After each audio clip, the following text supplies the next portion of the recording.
Good morning. I'll invite the fourth elected member from the District of Town to grace us with prayers today. Good morning, members. Let us pray. Almighty God, from whom all wisdom and power are derived, we beseech thee so to direct and prosper the deliberations of the Legislative Assembly now assembled, that all things may be ordered upon the best and surest foundations for the glory of thy name and for the safety, honor, and welfare of the people of these islands. Bless our sovereign lady, Queen Elizabeth II, Philip, Duke of Edinburgh, Charles, Prince of Wales, and all the royal family. Give grace to all who exercise authority in our Commonwealth, that peace and happiness, truth and justice, religion and piety may be established among us. Especially we pray for the governor of our islands, the premier, the speaker of the Legislative Assembly, the leader of the opposition, ministers of cabinet, ex officio members, and members of the Legislative Assembly, that we may be enabled faithfully to perform the responsible duties of our high office. All this we ask for thy great name's sake. Let us say the Lord's Prayer together. Our Father, who art in heaven, hallowed be thy name. Thy kingdom come, thy will be done on earth as it is in heaven. Give us this day our daily bread, and forgive us our trespasses, as we forgive those who trespass against us. Lead us not into temptation, but deliver us from evil. For thine is the kingdom, the power, and the glory, forever and ever. Amen. The Lord bless us and keep us. The Lord make his face shine upon us and be gracious unto us. The Lord lift up the light of his countenance upon us and give us peace, now and always. Amen. Please be seated.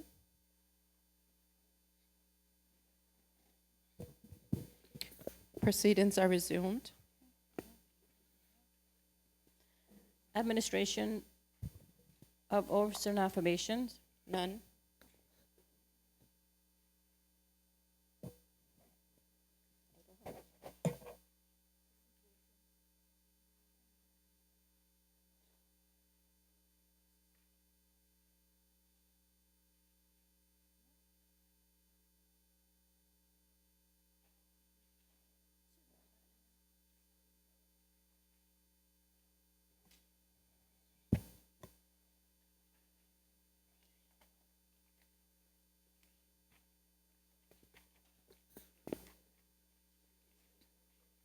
I, Jacqueline Wilson, do swear that I will be faithful and bear true allegiance to Her Majesty Queen Elizabeth II, her heirs and successors according to law.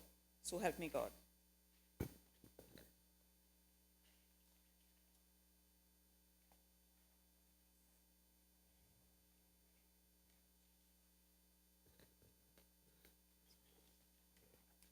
I, Jacqueline Wilson, do swear that I will well and truly serve Her Majesty Queen Elizabeth II, her heirs and successors, and the people of the Cayman Islands in the office of ex officio, member of the Legislative Assembly.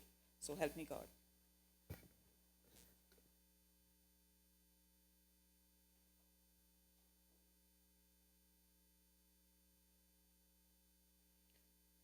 On behalf of this Honourable House, I would invite the Honourable Acting Attorney General to please take her seat. Please be seated.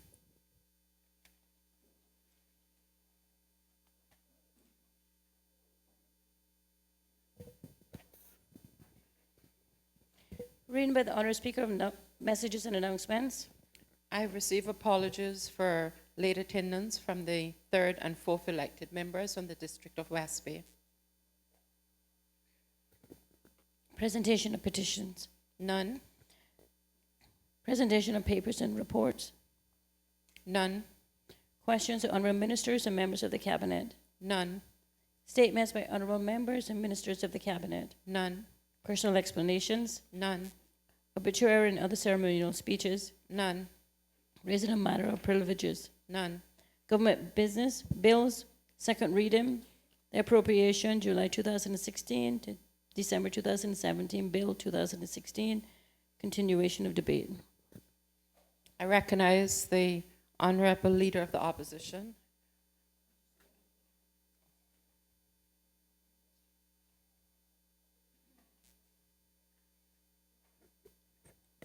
Thank you, Madam Speaker. Madam Speaker, on Friday, I had shown that there needed to be economic stimulus in 2009, and the two ways to get it in the world economic crisis existing from 2007 to 2011 was to attract business locally and overseas by giving concessions and to encouraging business with institutions like DART, Shetty, Economic City, the hotel in Beach Bay and the Ironwood Gulf Project, and the free zone, a new cargo and cruise ship home porting. Honorable Member, I should have indicated, I beg your indulgence, that you had 5 minutes remaining out of your 2 hours. Madam Speaker, I'm going to ask for a couple of minutes more than your usual discretion of 5 to 10 minutes. I'll ask for about 15 minutes, but I should be finished before that. But we'll get to that point then, unless I do so now. But When I only have a discretion at the end of the 5 minutes, and if it's a point that will soon be terminated. okay, thank you, Madam Speaker. The projects that I named was to create that economic stimulus. I showed that the FCO was prepared to agree and gave us a 3-year budget, which I thought was too hard, but had to accept. But recognizing that the projects would take time to materialize, local revenue had to play a role, and maneuvering against the FCO push for introduction of direct taxation of income tax, property tax, and their VAT, and that we had to put on a range of fees, including fees on importation of fuel and immigration fees, but also recognizing their impact, we promised to reduce them as soon as the government's budget was back in surplus. Madam Speaker, what I do know is that after the law was broken and the FCO took control, there was constant push by the FCO to take control of matters here in projects and in the local budget. And there is evidence to show that that is where the battle of minds had to take place. But we took the hard decisions to get us out of their hands in that way. That episode, Madam Speaker, has much more to be recorded, but of course time do not allow that this morning. Madam Speaker, I want to say a word about the disparity I see in the civil service and salaries. There is a disparity in the civil service when it comes to salaries. Those who more recently were employed were able, it seems, to negotiate a better salary deal. And so even though they have less time employed than the older ones who have 20 years, let's say, those newer ones get more salary. And I think that that really needs to be examined and something done about it. People have reached 25, 30 years, and they're making less than people who've gone in for 10. Also, Madam Speaker, we have firemen who work 12-hour shift for the same pay. Giving them 2.2% for someone getting $2,900 per month is doing nothing for them when that fireman has to work a 12-hour shift. I would hope that when the Deputy Governor looks at that disparity, that those kind of areas will be examined. Madam Speaker, the labor market is continuing in disarray. There seems to be continuation of the strategic direction, which no continuation of the strategic direction, which I thought would be followed with a full rollout of a fully functioning National Workforce Development Agency. In fact, I think the successful Passport to Success program, in fact, helped bolsters, undergirds much of what is the National Workforce Development Program. Outside of that, I don't know what else would be happening except for this new program rolled out recently. I see the announced Ready to Work program. Their goal is to have 175 people back to work by February 2017. Madam Speaker, the way I look at it is if the economy was doing as well as it is claimed, and they had done any work in labor, why would their own goal be so low? That's what I don't figure out, given the fact that there are 2,000 Caymanians without job. So it's a sad story for... Honorable members, sorry for the interruption, but the 5 minutes have expired. Madam Speaker, I'm going to move that under Standing Order 86 for Standing Order 32-6 to be suspended to give me 15, 20 minutes to finish my speech. Is there a seconder? Yes, Madam Speaker, I will second that. The question is that Standing Order 80, by virtue of Standing Order 86, that Standing Order 32-6 be suspended to allow the Honorable Leader of the Opposition to go beyond the hour of 2 hours.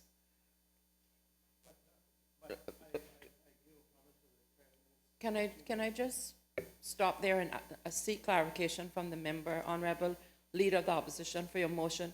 Can you say, is it your intention to say a specific amount of time, or are you asking for open-ended? No, I'm not asking for an open-ended. I wouldn't do that, Madam Speaker. 15 minutes maximum.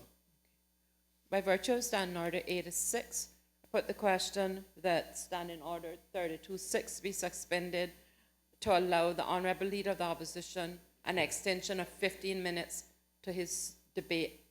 All those in favor, please say aye. Aye. Against, no. The ayes have it. The motion is carried. The Honorable Leader of the Opposition has 15 minutes to continue, starting now. Thank you, Madam Speaker. Madam Speaker, I was getting a little bit worried because I heard the Premier saying no, but thank God it changed.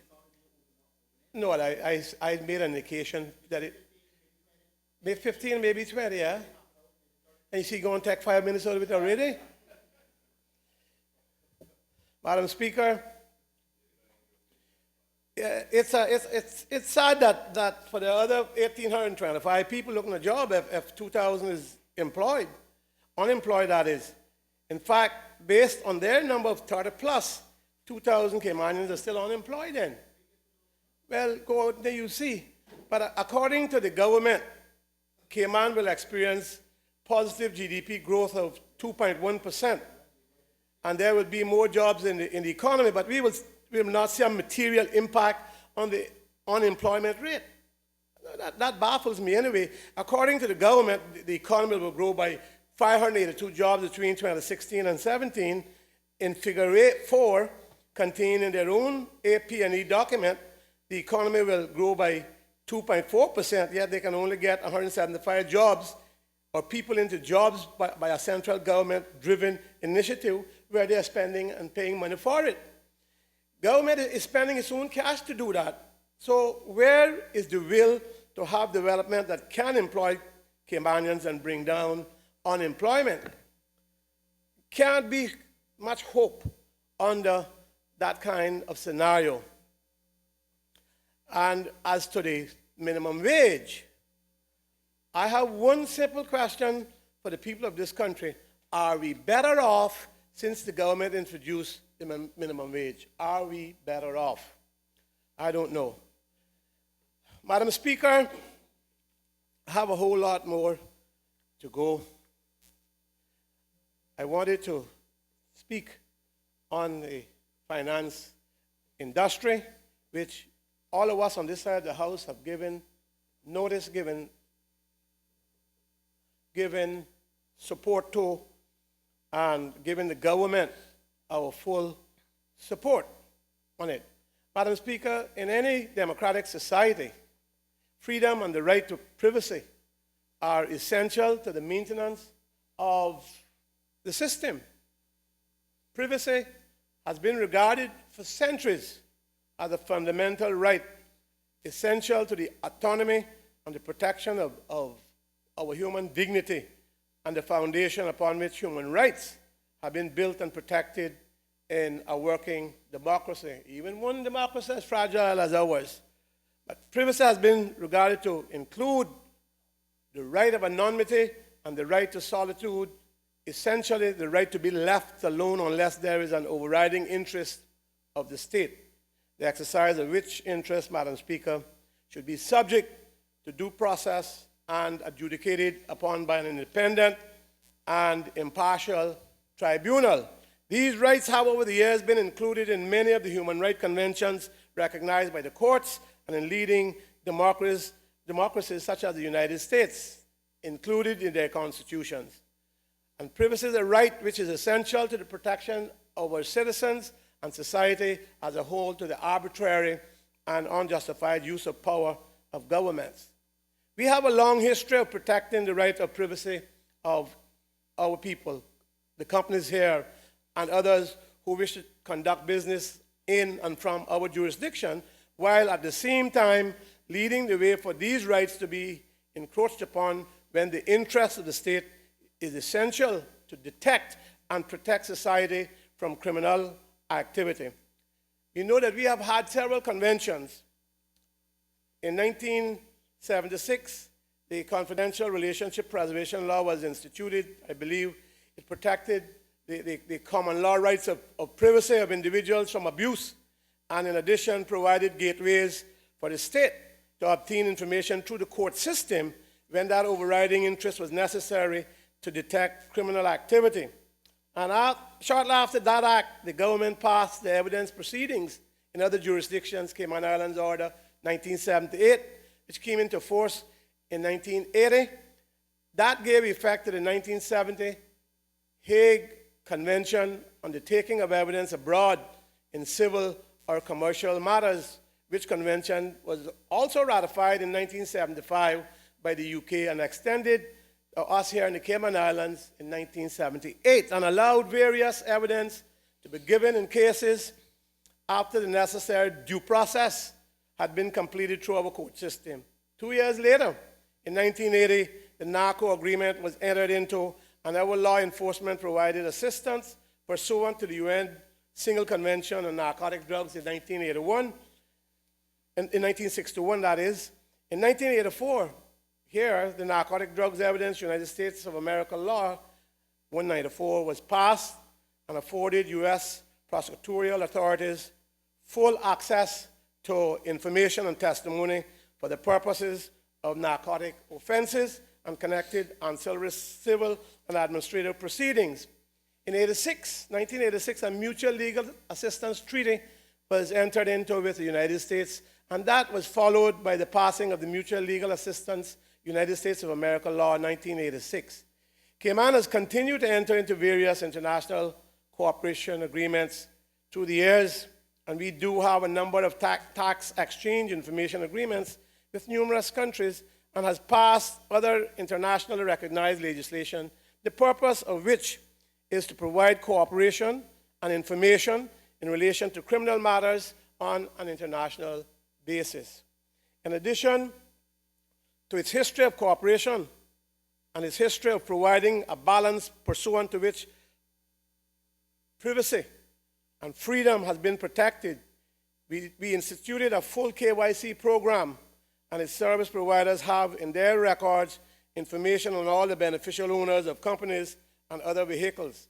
Together with identification documents and other pertinent information, there are a few countries in the world, if any, whose service providers and financial institutions have this information and are required to collect it on each and every individual accounts of entities or investment vehicles. Neither the United Kingdom or the United States have any such comprehensive program and have never sought to institute the same. Unfortunately, the Honorable Prime Minister of the United Kingdom and NGOs in Europe have sought to introduce a system in the United Kingdom,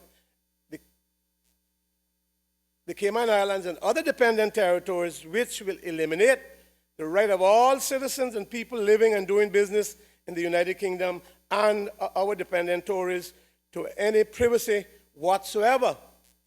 The gathering and publication of the names, addresses, financial accounts, and other information of all persons for access by law enforcement on a basis known without any due process or known, I should say, without any due process, I think is designed to eliminate the very foundation upon which we as a democratic society have been founded. It is unlikely to be instituted in other democratic societies with written constitution. Let's wait and see. But I believe, for example, the United States of America, and will cut across the history of the United Kingdom and the development of important foundations which led to the development of these democratic societies such as the Cayman Islands, and a series of important legal decisions and human rights conventions recognizing that an individual's right to privacy is a fundamental human right and a reasonable expectation of every person. Perhaps they in the United Kingdom should refer to the 1361 Justice of the Peace Act in the United Kingdom, which provided for as simple as they thought it was, the arrest of peeping toms and eavesdroppers, and the decision in 1765, I think it is, of Lord Camden striking down a warrant to enter a house to seize papers. So, and they wrote about that. Madam Speaker, we all know about it. We know about the U.S. Supreme Court justices who proclaim that privacy includes an individual right to be left alone, and it is the most cherished of freedoms in a democracy. Unfortunately, we seem to have decided to allow ourselves to be pounded and beaten into submission by Cameron and the FCO, who have clearly forgotten or chose to ignore that the United Kingdom is recognized as one of the countries in the world whose system of law and the protection of fundamental freedoms, include those of privacy, have laid the way for many other countries. Many Caymanians have not been told that their names, their children's names, and the financial information and other private information relating to their identities will all be placed in this new database, with no doubt can be hacked by those who seek to use the information for criminal purposes, such as to create false identification documents, access their accounts, kidnapping their children, and creating other havoc. Now, why see Anna smiling out there? I don't have time to row it under this morning. Just listen. Just sit back and listen, and then you can reply.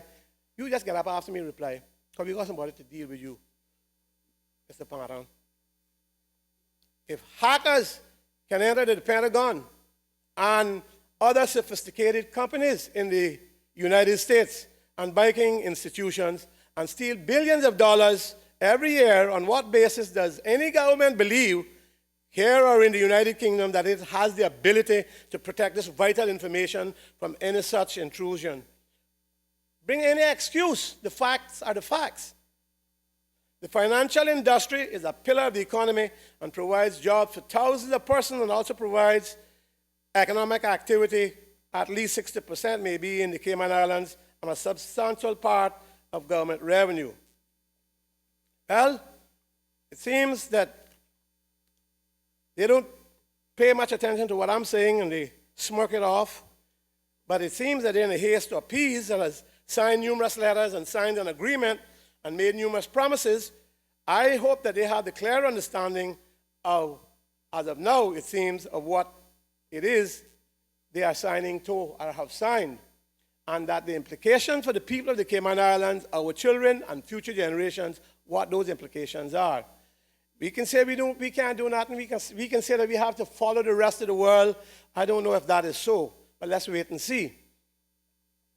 There is very little hope, I believe, if any, that other countries with constitutional protections of freedom and privacy would ever entertain the provisions of its citizens' information to foreign entities and law enforcement without any due process, and thereby exposing their citizens to the dangers in a very dangerous world of cybercrime in which we all find ourselves. I don't have the time to go into more, Madam Speaker, but there is a whole lot more, and certainly the bill is before the House, which They said it wasn't going to be here. They wasn't going to do away with it, but it's being done away with. Madam Speaker,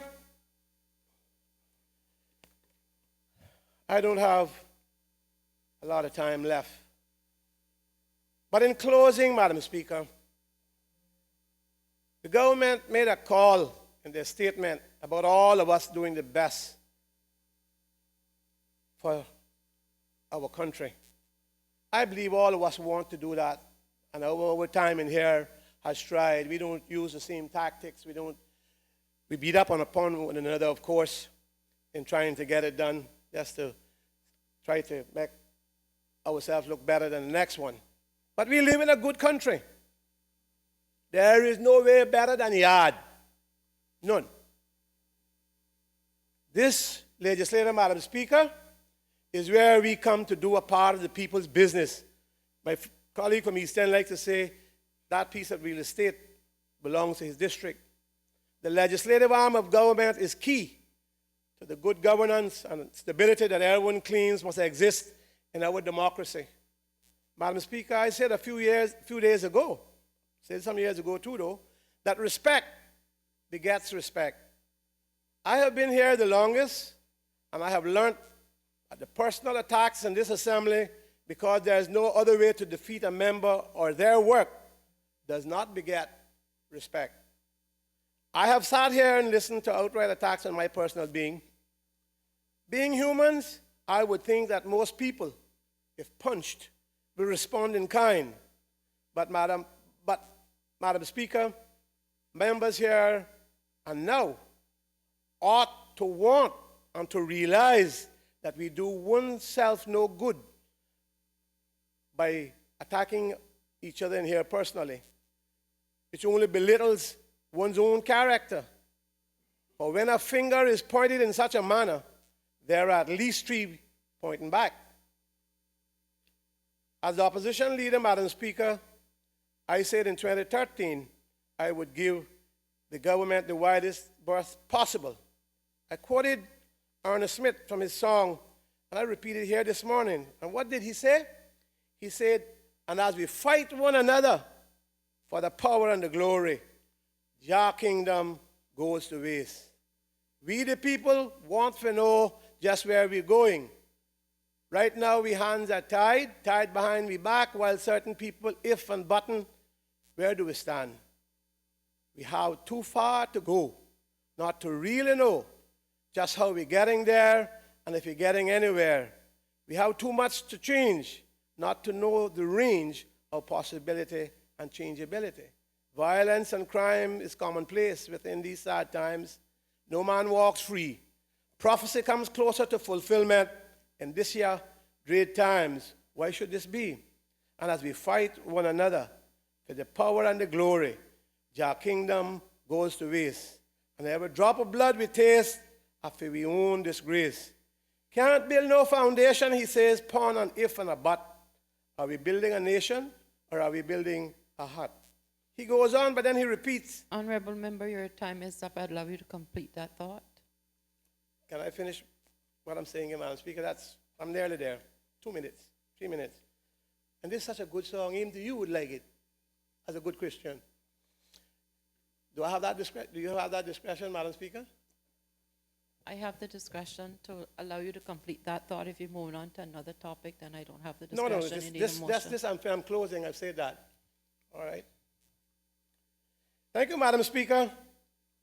But as we fight one another for the power and the glory, your kingdom goes to waste. Madam Speaker, we are in too many problems with every government still trying to do the right thing for this country over the years. There are people on the outside trying to get in here who scrutinize everything that is said or done just to belittle what we do as legislators, whether it is said or done in a moment of levity or not. All of us have families. We are most dear to them, and they are most dear to our being. We are humans, and no one here ought to believe that we exist without faults. To go on to those depths in today's Cayman, when we have so much to talk about, so many need to grapple with, that we don't have time to deal with them in our speeches, much less as our time here to attack ourselves.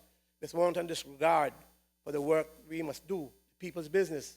So no matter how one supporters want to hear someone in this house that they don't like derided and castigated, I believe how proven that is not the entire esteemed electorate in these islands. So, Madam Speaker, let us all want to tackle the real issues in this country: crime, education, health, social development, and economic development that improves and that lifts our people out of the quagmire that they find themselves in and year out in a vastly deteriorating world order.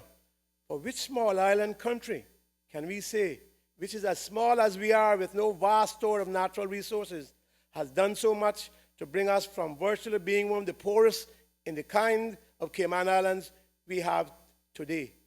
Problems do exist, but we have come a long way. And while we have our problems today, we can, with God's help, get back there. We can recall the biblical promise of God. And what did he say? I know the plans I have for you. What did Mrs. Smith say? As we fight one another for the power and the glory, Jah kingdom goes to waste. No, that's not what we are fighting for in here. That's not what we were elected for in here. Let us not forget, we don't want to rub over fire ants, Madam Speaker, while elephants are trampling us. I thank you for your indulgence. I thank the House for the little bit of time they gave me. And, Madam Speaker, I do appreciate the extra time, though, and thank my colleagues who supported it. Does any other member wish to speak? Does any other member wish to speak? I recognize the sixth elected member from the District of Georgetown.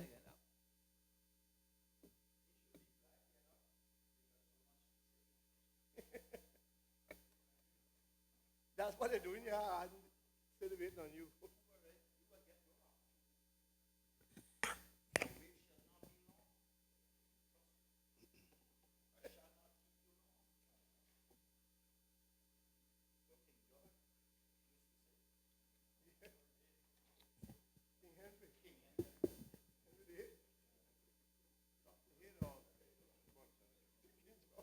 Thank you, Madam Speaker. I congratulate the government on its careful stewardship and adherence to the principles of good governance. Madam Speaker, these were the words spoken by Her Excellency the Governor within the first 2 sentences during her delivery of the throne speech on Monday. Madam Speaker, just a few paragraphs later, Her Excellency went on to say, this government has worked to achieve the goals it set at the beginning of its term, to strengthen the economy, improve government finances, and enhance the lives of those who live on this island. Madam Speaker, I'd like to record my appreciation to Her Excellency the Governor on her direct and objective throne speech. Madam Speaker, I'd also like to commend the Premier on a well-presented and thorough policy statement, and the Minister of Finance and the entire government on a well-prepared and pragmatic budget. Madam Speaker, I would also like to take the time to recognize the hard-working civil servants in the different ministries, and in particular in the Ministry of Finance, for their hard work with late nights and weekends away from their families in order to prepare this budget. Madam Speaker, over the last 2 years, we've seen a 2.8% decrease in the cost of living, continuous economic growth, year after year increase in the GDP, inflation declining by some 2.3%, a decrease in unemployment for Caymanians, an increase in stayover tourism, increase in cruise tourism, increase in imports including building materials, consumables, oil, and non-oil-based products, and 90 days, Madam Speaker, 3 months of operating reserves. It is from this position, Madam Speaker, of sound finances that this government can act in the long-term interest of these islands and progress the much-needed changes that will benefit our people in the future. Madam Speaker, these are the facts. These are the results of a hard-working and disciplined government. And Madam Speaker, these are achievements that every Caymanian can be proud of. Madam Speaker, as Councillor for the Ministry of District Administration and Tourism, we continue to focus on our shoulder seasons, including sports tourism, festivals, and events that drive incremental visitation. Madam Speaker, this strategy has worked. In August 2015, we had a record-breaking month. And the entire year, Madam Speaker, 2015 was a record breaker. We continue to work together as one industry, one ministry, one government in our approach to attracting visitors to our shores. Madam Speaker, annually, we get together with all of the stakeholders, internationally and locally, including our attractions, our national airlines, and our industry partners, to brainstorm and to break down silos and to work together towards one direct result. And Madam Speaker, evidence of that is through our collaboration between Cayman Airways and Department of Tourism and targeting new gateways to develop stayover tourism. We look at the Southwest, Madam Speaker. After Cayman Airways opened a gateway there in Dallas, we had an 8% increase in arrivals from the Southwest. Madam Speaker, the actual arrivals for stayover tourism are 2013, 345,380. 2014, 382,816. 2015, 385,378. So, Madam Speaker, I didn't go back to the darker days prior to 2013. But this is to show, Madam Speaker, that look at the growth in the last 3 years since being in office, a growth of some 40,000 passengers annually. And Madam Speaker, travelers from the Northeast book their holidays about 6 to 8 weeks before the travel date. And in the Southwest, a little longer, around 12 to 16 weeks out before they travel. So, Madam Speaker, not even to the first elected member from West Bay, the Honorable Leader of the Opposition, can try and take credit for those numbers. These bookings were made in the last 2 years as we continue to grow the numbers. Madam Speaker, cruise tourism. When we took office, we traveled to meet with the Florida Cruise Caribbean Association. And Madam Speaker, I could tell that many that showed up to the meeting did so reluctantly. Madam Speaker, the first thing they said to us is that you're here to tell us the same old story again. What happened to the old plans? Why we didn't use those? The 3 attempts to build the cruise piers. Madam Speaker, they looked at us and said, we have a list of 10 minor improvements at the Port Authority at the Royal Water Terminal that we've been trying to get done for 3 years, 4 years. And you're telling us, you're coming back to tell us you're going to build this huge pier again. Madam Speaker, we could do nothing else but to look at them and say, can we have that list of 10 improvements that you need? They weren't anything extravagant, Madam Speaker. They just wanted a redirection of the lines, better signage, some shelter, better seating. And so, Madam Speaker, we returned and worked along with the Port Authority, and we went down there on a day-to-day basis to help improve the experience of our cruise visitors. And some 6 months later, less than 6 months later, Madam Speaker, the minister attended the conference in Colombia where he received tremendous feedback and appreciation for the small but important improvements made to the terminal. And on that trip, Madam Speaker, he was informed of increased numbers and plans to continue to increase and support the Cayman Islands as a destination. Madam Speaker, we also went on to have PricewaterhouseCoopers, a firm that did the outline business case, meet with the Cruise Association, all the stakeholders. And Madam Speaker, we received feedback immediately, basically saying, wow, okay, you guys are serious. This looks like it's going to happen. And Madam Speaker, let us look at the figures. 2013, we had 1,375,872 cruise visitors. In 2014, we had 1,609,555 cruise visitors. In 2015, we had 1,716,812 cruise visitors. So, Madam Speaker, let's give the 2013 accomplishments to the Honorable Leader of the Opposition for his work in 2011-2012. But, Madam Speaker, what about the growth of over 400,000 passengers between 2013 and 2015?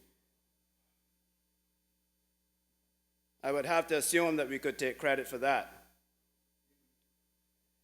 The good news is, Madam Speaker, that it doesn't matter who takes the credit, but the industry is once again striving, and our people are back to work and feeding their families.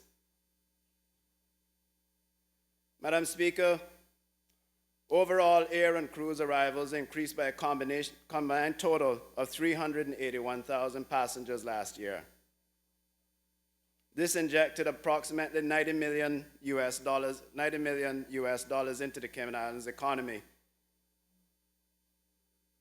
Madam Speaker, if you take the increase of 40,000 stayover visitors and average stay of 6.7 days at $183 US per day per person, and the cruise passengers, 341,000 cruise visitors at $115 per day. Madam Speaker, your total combined contribution is approximately $90 million. Madam Speaker, much has been said about the fact that visitor arrivals are up, and it's worth taking a moment to reflect on why this is. In addition to the strategies I spoke about earlier, this government created policies to drive growth. Our islands have also been blessed with outstanding natural beauty, which visitors come to see. I'm happy to inform this Honorable House that the Cayman Islands continues to be recognized for having a superior tourism product, and our tourism product continues to receive accolades from a variety of sources. To name just a few, given that our dive industry is world-renowned, I'd like to mention the following. Scuba Diving Magazine 2016 Top 100 Readers' Choice Awards for the Caribbean and the Atlantic. First place, best overall destination. Scuba Diving Magazine's Top Readers' Choice for the Caribbean and the Atlantic had the Cayman Islands as first place. Best overall destination. Third place, best underwater photography. Best shore diving, best marine environment, best wall diving. Fourth place, best big animals. Madam Speaker, fifth place, best value for diving, best snorkeling.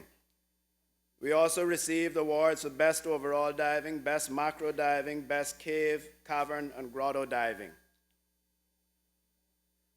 Madam Speaker, Family Vacations Critic rated the Caribbean Club as a top family hotel in the Caribbean. TripAdvisor listed Caribbean Club amongst the top 3 luxury hotels in the Caribbean. And the list goes on, Madam Speaker. And Madam Speaker, with all of the successes, we recognize that we have got to prepare our people to take advantage of these successes. And one of the priorities of this government has been the School of Hospitality Studies. Madam Speaker, we remain committed to developing the School of Hospitality Studies, and in fact, we are now looking at ways to implement or to include a water sports side to the program where our young people can go and become trained in open water, boat handling, CPR, dive instructors, etc. Madam Speaker, in 2014-15, we had 26 students. Many of these have gone on to further their education at overseas institutions, and 9 took employment immediately in the local industry. 2015, 2016, Madam Speaker, we wanted to double our numbers.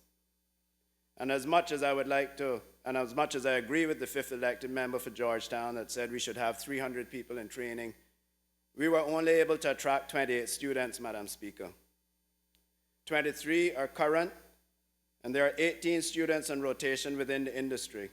And the other students that are not in rotation are currently being groomed for the industry and will be in rotation soon. Madam Speaker, advertising, we've been advertising over the last month for the 2016-17 year, and again, we hope to try and attract at least 50, our goal is to attract 50 students.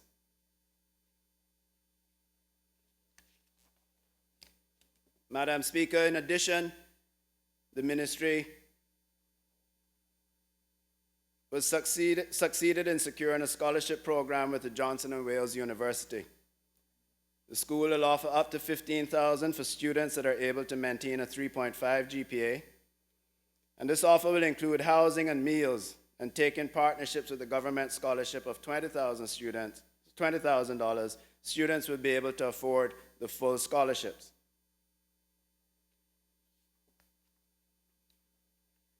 Madam Speaker, under our ministry, we also have the Tourism Attraction Board. And the board continues to grow, and we have seen some increase in admissions and growth over the third quarter, resulting in an increase of 17.5% in admissions at Pedro St. James compared to the full year's result for the 2014-15. So with a month or with 3 months left, we were already 17.5% up in admissions. 2015-16 full year admissions is expected to exceed 25% growth. Madam Speaker, one of the main contributors to this growth was that after many years of talking about Go East, we were finally able, through collaboration between the Public Transport Unit, the Cayman Islands the Turtle Farm, and the Tourism Attraction Board, to get 2 tours added to the offerings from the cruise lines, or at least from Royal, and that is the Turtle Swim, which is 1 tour that will take you to Pedro St. James and the Turtle Farm, and the other is a Tea Tour, which is Pedro St. James and the Botanic Park. We have also presented these tours to Carnival, and the results are looking good, and so we anticipate that contracts will be secured with Carnival to offer these Go East tours in the upcoming seasons. Local tour company Webster's have also submitted a new tour to the cruise lines, which will primarily be focusing on history and having tea at Pedro St. James. The goal is to further increase admissions to Pedro St. James and the Queen Elizabeth II Botanic Park by developing synergies with other government entities, private attractions owners, and independent tour operators. At Pedro St. James, we've improved the visitor experience, and we're just about ready to sign a lease on the cafe, the on-site cafe, which will significantly improve visitors' experience by offering snacks and dining options. We're also marketing and targeting local families, offering discount rates for local families to attend the Pedro St. James and the Botanic Park. And at Pedro St. James, we will be having local artisans displaying their arts and crafts, which will allow for greater interaction with guests and providing a truly unique Cayman experience. At the Queen Elizabeth II Botanic Park, we have embarked on the development of a children's garden, which is anticipated to be completed in December 2017. And works have already started, and programs have already started with our local primary schools. And the idea is that each school will have a little garden where they will come up on a monthly basis to see how their garden is doing and to work in the garden and have educational talks on the gardens, or in the gardens. This will also be an attraction that will be recommended for the cruise lines to encourage a more family style or a family type activity on our shores. Madam Speaker, the goal is to further develop the Queen Elizabeth II Botanic Park and Pedro St. James as a destination wedding sites and capitalize on securing a prospective market share which could potentially increase revenues by up to 32%. We've been very successful as a destination, Madam Speaker, in becoming established as a desired destination for weddings, and now we're putting all of the connections together to start to drive some of those weddings towards Pedro St. James and the Queen Elizabeth II Botanic Park. Madam Speaker, we've also continued to see growth in the transportation sector. We had 56 permits being approved between July 2015 and May 2016. There was 11 new Caymanian taxi drivers, 23 tour operators, 4 limo operators, 14 omnibus, and 4 water sports operators. We have also continued to try and improve the provisions for transportation by offering services that were into areas previously not serviced. 3 additional bus routes have been approved for the eastern districts via South Church Street and South Sound, and 2 new routes were approved for the Walkers Road, Fairbanks, and Smith Road area. Madam Speaker, we have also embarked on a new initiative with the GPS program, working with Lands and Survey and the GPS system to enhance the monitoring of the routes. The Public Transport Board will install GPS in as many vehicles as possible as the budget allows. At the moment, the system requires programming from Public Works Department prior to implementation, and we have 5 units over at Lands and Survey now undergoing the programming. So we hope to have those 5 units, the first 5 units in action very soon. Madam Speaker, in an effort to provide better identification, the Cayman Islands Tour and Shuttle Association members now all have uniform shirts. We had the shirt sponsored by the Cayman Turtle Farm Wildlife Encounter, and it has really helped to boost the numbers, including the Go East Tour with the joint Turtle Farm and Pedro St. James visit. And Madam Speaker, it obviously looks much more professional and in keeping with the brand and spirit of Caymankind. Madam Speaker, the Ministry also has responsibility for the Cayman Islands Airports Authority. And as we heard earlier from last week from the Minister, the Owen Roberts International Airport development phase 1 is 95% complete. This is as we put in the last remaining item being the baggage handling system, and then the building finishes will go on. We expect to start using that facility within the next 6 to 7 months. And hopefully, as we move along with the other renovations, this will help to improve our passenger experience during the high season.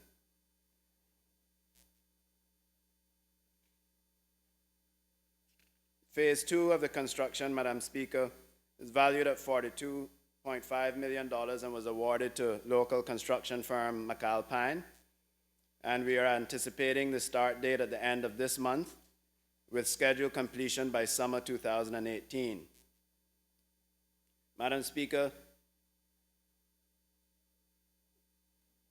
this government, with this project being a estimated cost of $55 million, this government worked very hard to find ways to move the scheduled completion date or project date from 5 years to 3 years. Madam Speaker, this was a very ambitious and aggressive timeline to minimize the discount for our traveling public, and recognizing that the overcrowding situation at the airport during the peak seasons was having a tremendous negative effect on our tourism product. Madam Speaker, despite the redevelopment period being reduced from 5 years down to 3 years, the project is proceeding within budget and is on track to becoming a facility the entire country can be proud of. Madam Speaker, in the 5-year redevelopment plan proposed by the consultants, if the 5-year redevelopment plan that was proposed by the consultants were followed, the project would have been financed entirely by the Cayman Islands Airports Authority from their own resources. Due to the value placed on the tourism product, it was decided that 5 years was too long for the traveling public to wait, and the government agreed to inject $15 million into the project to accelerate the completion. The Charles Colonel International Airport, Madam Speaker, earned international airport status after the progressive-led redevelopment and expansion. And now, Madam Speaker, last year, the Charles Colonel International Airport was rated in the top 10 small airports in the Caribbean. Madam Speaker, the Cayman Islands Airports Authority financial results indicate positive performance for revenue, expenditure, and cash reserves and net worth. The 2013 financial statements have been audited and received a qualified opinion, and the financial statements for June 2014 and 15 are currently being audited. In 2014, Madam Speaker, the Cayman Islands Airport Authority earned $26.5 million in revenue. In 2015, it was $29.8 million. And Madam Speaker, the forecast for 2016 continues to be positive, with a projected outturn of $29.9 million in revenue, $20.5 million in expenditure, resulting in a $9.5 million surplus.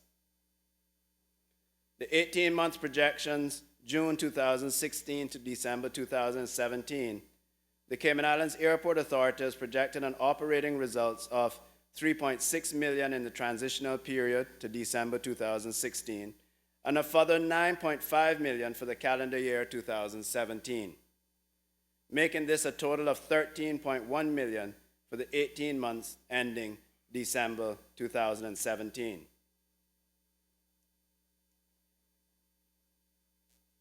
Madam Speaker, the Port Authority continues to show a complete turnaround in its performance thanks to the increased numbers in cruise arrivals and the strong economic growth and development that we are currently experiencing. The Port Authority financial performance for the 9 months ended April 30th, 2016 shows an improved result over 2015. The Port Authority of the Cayman Islands recorded a profit of $3.8 million for the 10-month period, in comparison with a $2.8 million profit for the period July 2014 to April 2015, an actual of $1 million or 36% increase. Cargo income increased by $1.6 million or 14% for the 10-month period due to steady monthly increases in cargo import volume. Cruise passenger arrivals by 6% from the 1.471 million passengers for the first 10 months of the fiscal year 2015 to 1.5 million passengers for the first 10 months of fiscal year 2016. Madam Speaker, as the Minister spoke about last week, work continues with the cruise berthing facility. This is going to be at a minimum, Madam Speaker, of $150 million investment. It is expected to start next year and will bring in some $425 million or over 25 some 425 million over 25 years, and create over 1,000 jobs.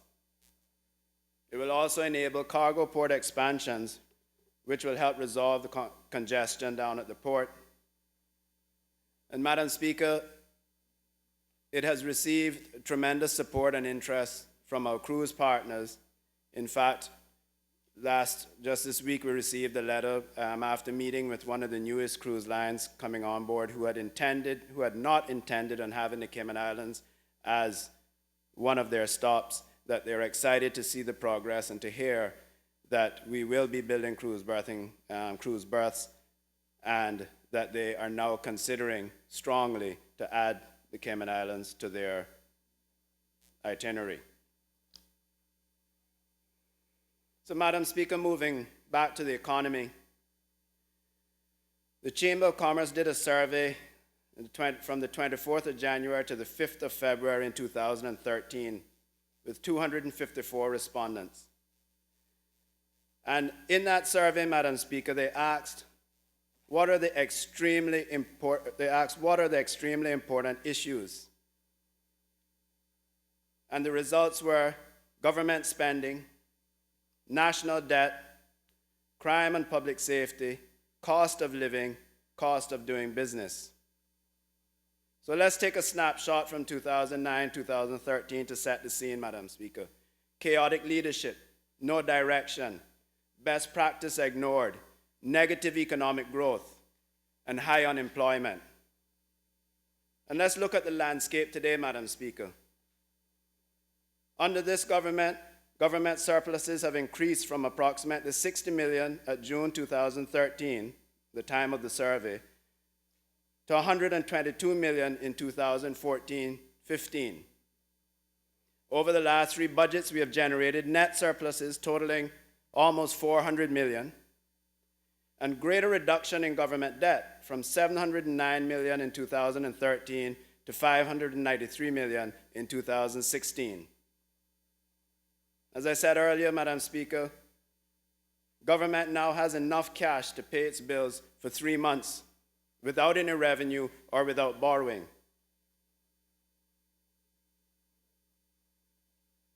National debt, Madam Speaker.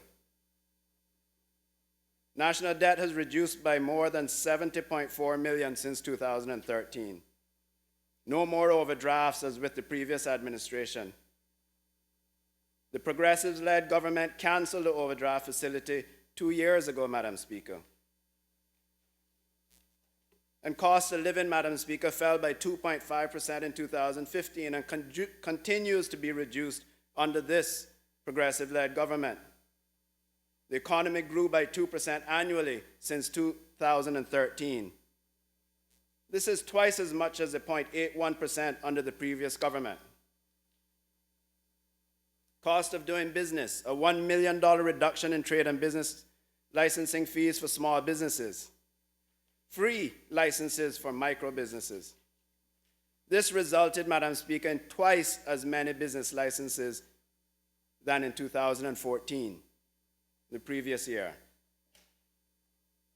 Diesel fuel used by CUC reduced from 75 cents a gallon to 25 cents per gallon. This means 17 million per year stays in the pockets of the people and in this economy, Madam Speaker. Import duties reduced from 22% to 20% for licensed retailers in this budget. No increase on the 15% duty on construction materials. This encourages people to buy locally and to build homes and businesses. Madam Speaker, this government's first task was to restore the nation's finances and return stability and return investor confidence into this country. And it was no easy task, Madam Speaker, but we have done it.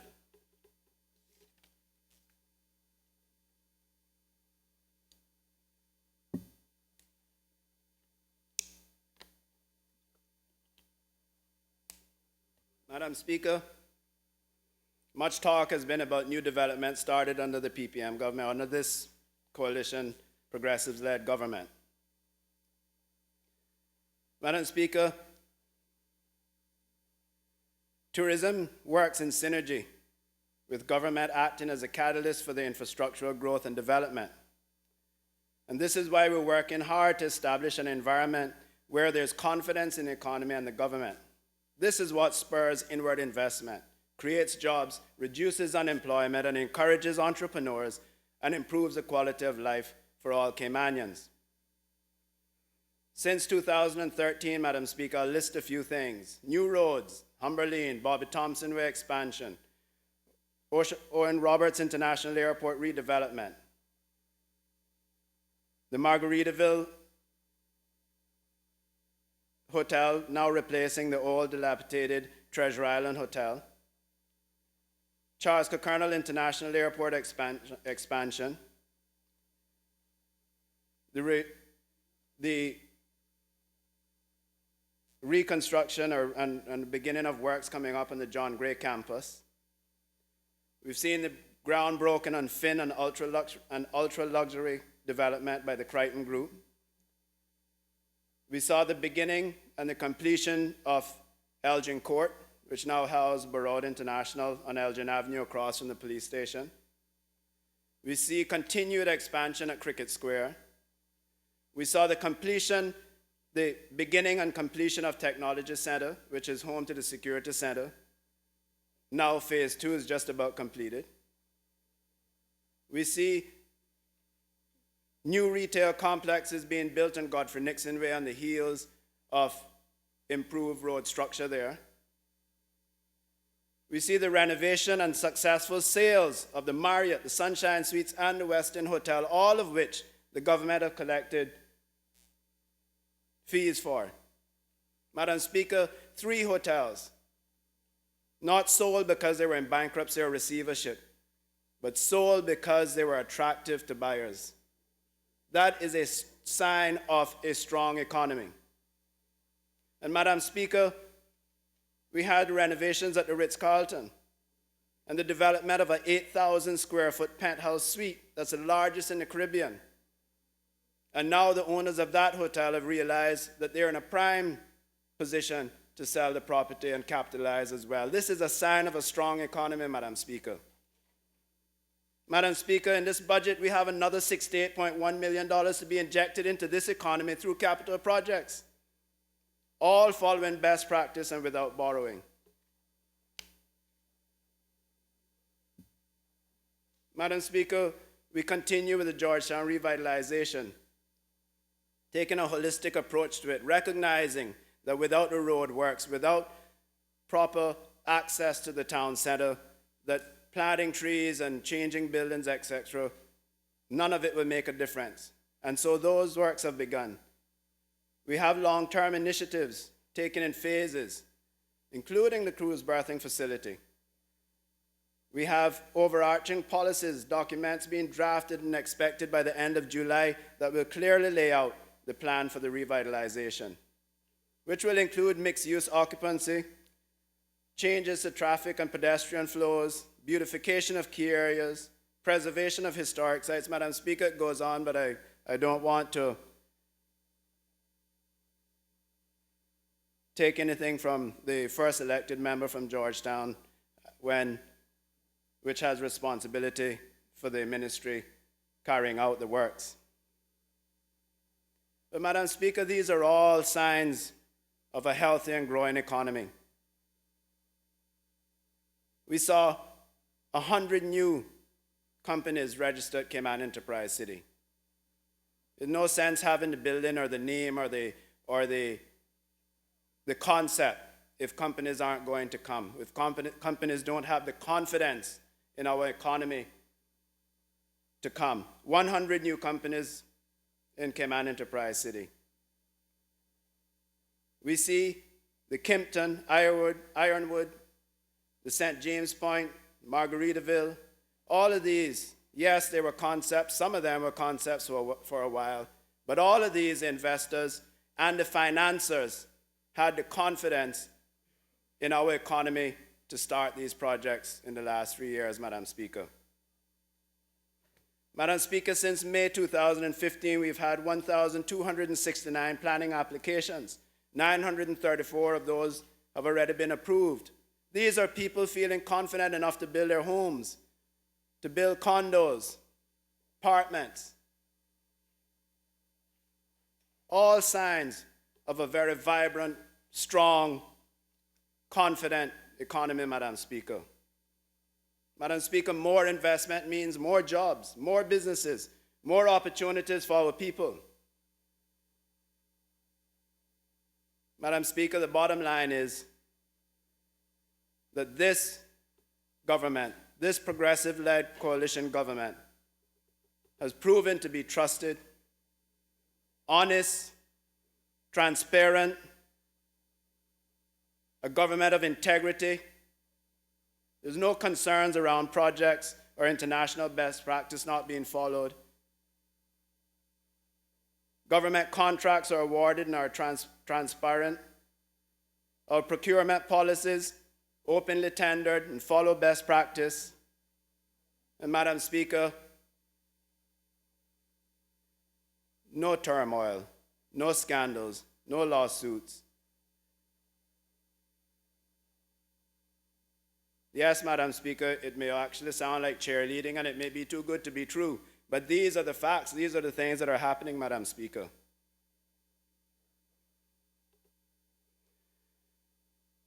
Madam Speaker, I want to now turn my attention to the District of Georgetown. And again, we'd like to acknowledge the many improvements in the roadworks. The road prospect from the school up to the Marina Drive and to the roundabout. Madam Speaker, if you ever you drive that road, used to drive that road, you felt like you were getting a massage, it was so bad. And so, Madam Speaker, we've seen the resurfacing of that road, the realignment of the dangerous roundabouts in that area. Madam Speaker, I spoke earlier about the Godfrey Nixon Way expansion, widening, and resurfacing. You can see businesses reviving there, Madam Speaker. That was an area that you avoided previously. And all of a sudden, we've seen economic stimulation there with new plazas opening, businesses reopening that had closed, Madam Speaker. Madam Speaker, Smith Road, Cumber Avenue, what a difference. I drive my son to school there every morning. Humber Lane, sorry. Madam Speaker, and it is a difference of night and day. Madam Speaker, we're all looking forward to the promised works on the Linford-Pearson Highway. And I can tell you that the entire island is eager for the 4 lanes on Esterly Tibbetts Highway. Madam Speaker, we're thankful for the crosswalks that were installed on 7 Mile Beach. Personally, I would like to see them raised and a bit more lighting around them to make them even safer. We're thankful for the speed limit reduction, Madam Speaker. That road was very dangerous with people traveling at 40 and 50 miles per hour, with our tourists and families and everyone on the sides of the roads and enjoying 7 Mile Beach like we should. Madam Speaker, I look forward to, and we've been working on finding and identifying the darker areas on the strip to get some lighting there. And one of my goals and hopes is that eventually we can put some nice center islands with trees, etc., to cut down on the racetrack style maneuvers we see down the middle lanes during the peak times, Madam Speaker. Madam Speaker, as a representative of Georgetown, I'm also very confident. And Madam Speaker, talking about the landfill, I live a mile away from the landfill, Madam Speaker. Not even as a crow flies. If I jog it through the Dyke Road and onto the bypass, I'm a mile away. So, Madam Speaker, I, just as much or more than anyone else, have an interest in the landfill. And I'm happy to say that over the last year, Madam Speaker, just the works that have been done so far with the new equipment and getting back to compressing the garbage, sorting, etc., Madam Speaker, the incidents of the smell have reduced tremendously. And of course, we have not seen any new fires. And Madam Speaker, I also feel confident that the approach taken by this government will result in a long-term sustainable solution. Madam Speaker, we have had several quick fixes attempts, or we're going to go do this, or we're going to sell it to this one. Madam Speaker, I think whilst I would have liked to have seen work progressing on the site as far as a building going down and waste to energy facility, etc., I understand the process, and I feel confident and appreciate the process that's happening, and I know now that we are at the point where we will have results, Madam Speaker. It's not just a pie-in-the-sky idea that we pulled out, and then when we get down to it, where we can't find the funding, or we can't get approval from the Foreign and Commonwealth Office, all these things that keep happening. So, Madam Speaker, as a representative for Georgetown, and just as importantly, a neighbor of the landfill, I feel confident that we are on the right track to finding a long-term solution. Madam Speaker, we still continue to have issues with crime in our community. Firearms are a real concern. We continue to work, Madam Speaker, with the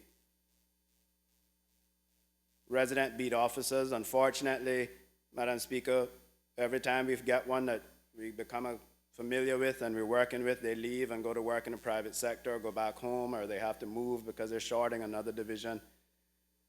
But Madam Speaker, I can tell you that the communities are working hard. Ms. Dorleen Welcome, Madam Speaker, who's a community officer and a member of the community. We work with her, and Madam Speaker, I don't know where we would be without her. Even on her vacation last week, she was working. Every day we get phone calls, and she's working. She can't take vacation because the issues of the people don't go away while she's on vacation. Madam Speaker, some of the issues that keep coming up and that we keep addressing is the trash and the maintenance of vacant lots, the derelict cars, which now we're starting to see some action as the Department of Environmental Health now have new equipment and trucks that they can actually remove some of these. And Madam Speaker, illegal garages are popping up everywhere. And these garages are posing environmental hazards, Madam Speaker, with the oils being poured in the ground.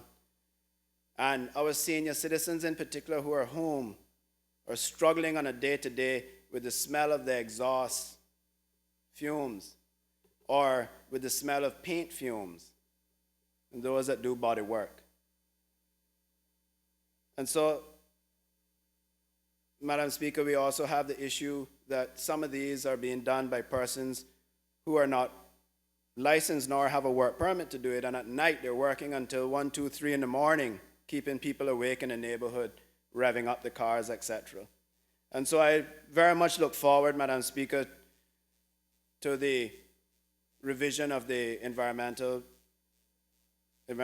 health law that will put some more teeth in for the officers to use in cleaning up some of these areas and removing the derelict cars. And I continue to work with and look forward to working with the trade and business license to make sure that these garages are, if they are regulated or if they have planning permission to be there. Madam Speaker, it has become not only an eyesore, but a health threat. And in the case of the cars, Madam Speaker, that have been abandoned on the side of the roads, the residents tell us that these cars are being used to hide drugs, to hide guns. Not only are they infested with rodents, but people are actually using them when carrying out their illegal activity to hide things. Madam Speaker, the shipping containers were a real concern, and I would like to publicly thank Minister Archer and the ministry for implementing a system of inspecting the outgoing cargo containers. This has reduced the activities where these containers were being put on the sides of the roads and people loading them up at midnight in the night, etc. And I know this, Madam Speaker, Minister Archer and I went and witnessed these things for ourselves, seeing people loading and you can't, and the police go and the stuff is all wrapped up in 3 or 4 layers of cardboard, and you don't, by the time you go and get a warrant to open these packages, they disappear again.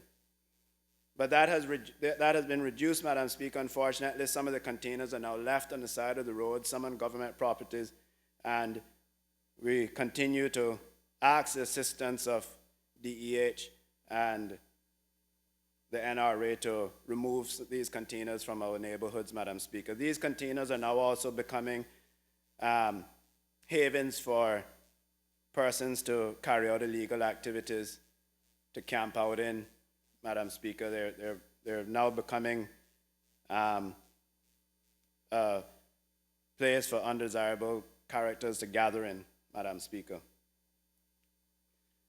Madam Speaker, also in the district, we have the new farmers market over by the cricket grounds. Madam Speaker, that was long needed. You can just see the success of it.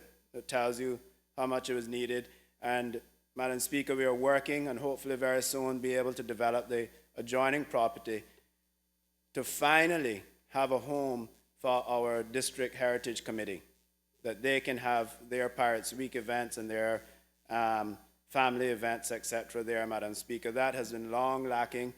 Sometimes we can't even get to use the town hall because that is sometimes being used by the courts.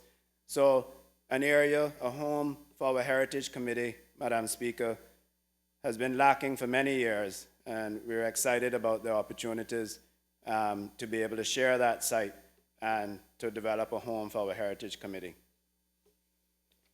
And Madam Speaker, in closing, and while I was on the topic of constituents, last week in his debate, the 5th elected member from Georgetown said that those attending the Progressives' dinner didn't show up out of the goodness of their hearts. He said that those attending were attending an exchange for something. Madam Speaker, there were a couple hundred honest, hard-working Caymanian members of the party and supporters. Madam Speaker, there were iconic Caymanians there, Caymanians with MBEs, CBEs, from the young to the retired, there to support a dinner held by the fundraising arm of the People's Progressive Movement, with the keynote speaker being the premier. And I want to know, Madam Speaker, as the 5th elected member, saying that these people are expecting something underhanded from us, that they weren't there to support the party they belong to or the government that they support, but they had some other reason. I hope not, Madam Speaker.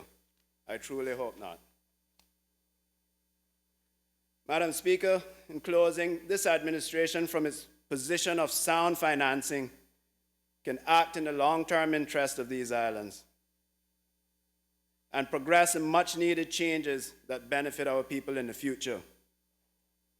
Madam Speaker, this year's budget is about seeing through the changes which began in 2013 and doing so with the same determination that has characterized the spirit of getting things done, as we have done so in the previous 3 years. Madam Speaker, again, I would like to congratulate the government, Minister of Finance, the Premier for his leadership on this very important budget. And I look forward to working along with this government to continue the good works that we have been doing. Thank you, Madam Speaker. Does any other member wish to speak? Does any other member wish to speak? Last call. Does any other member wish to speak? I recognize the honorable member from the District of Easton.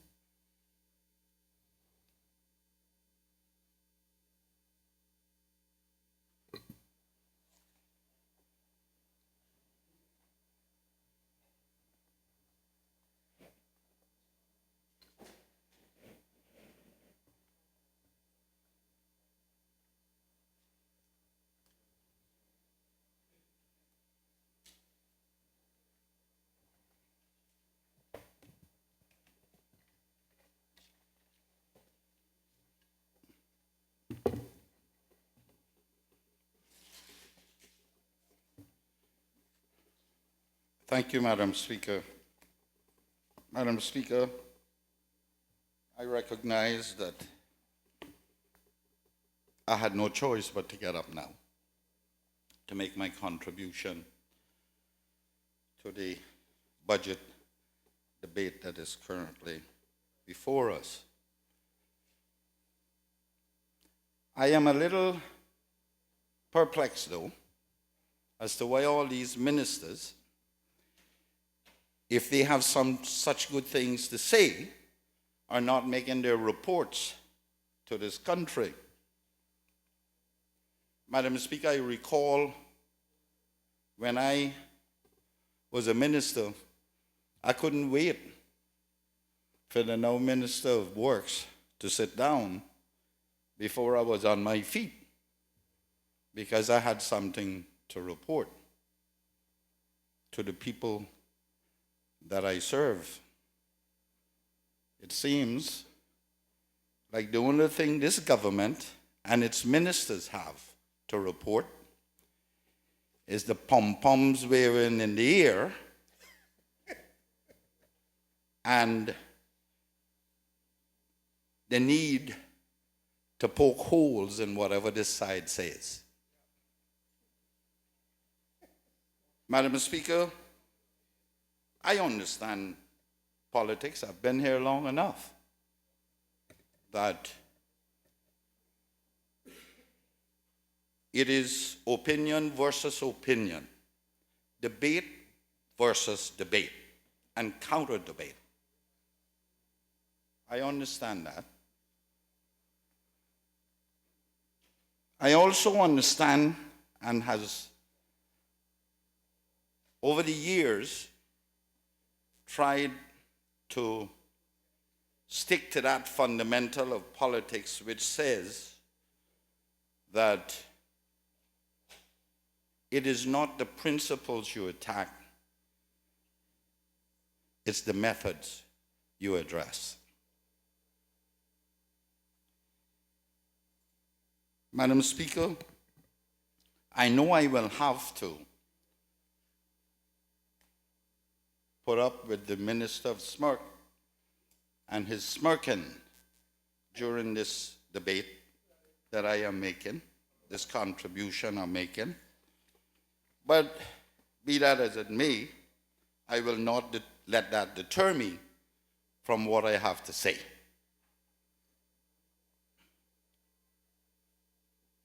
Madam Speaker, at the presentation of the budget by the Minister of Finance and the budget policy statement by the Premier,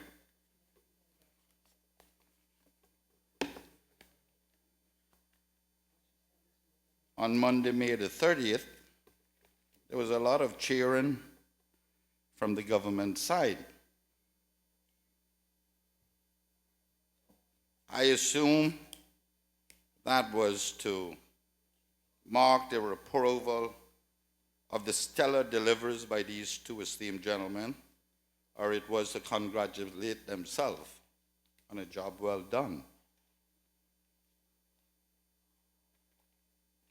As I suspected, of the few that has spoken, I expect no less from the two backbenchers. That's their job. As I suspected, there was a lot of thumping of chests and self-praise.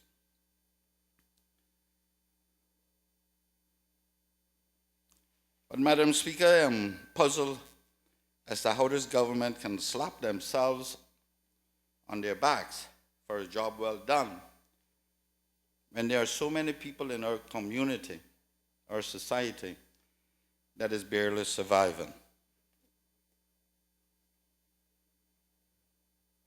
And that is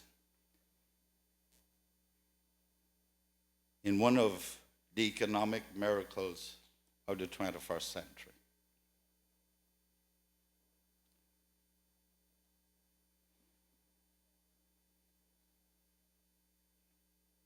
Madam Speaker, a country with a population of around 60,000 people, with a workforce of just over 34,000, and Caymanians only make up 56% of that labor force, and over 2,000 seeking assistance from the state. Something tells me that the time has come for a paradigm shift. Madam Speaker, we cannot be serious about providing opportunities for our people when almost 10% have to depend on government to put food on their tables to be able to survive.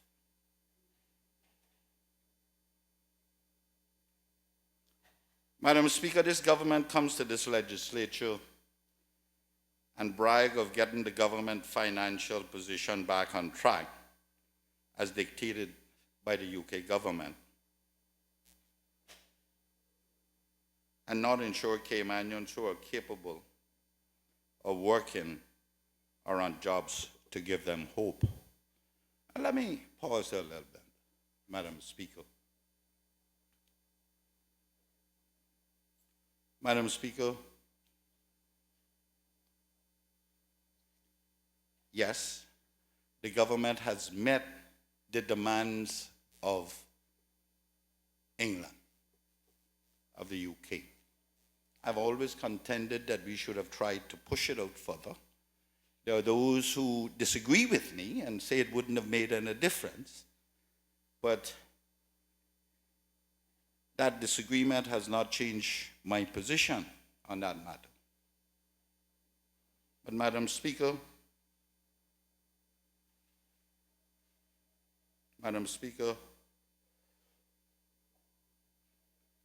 someone once said, as the grass grows, the horse is starving to death. And so that can be applied here. The very beast of burden that we place the burden on to meet our obligations placed upon us by the UK, they cannot reach the grass as green as it is. Madam Speaker,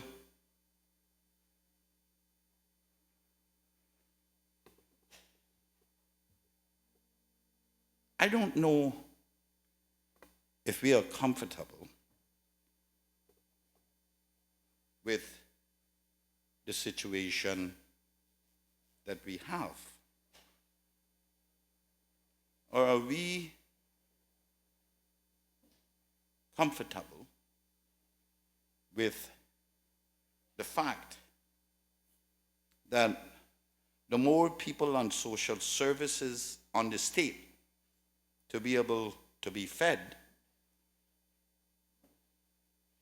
is the more that will be obligated to us as politicians, obligated to our generosity, and one day pay us back by voting for us. Madam Speaker, the government can come with every statistic in this world. I know recently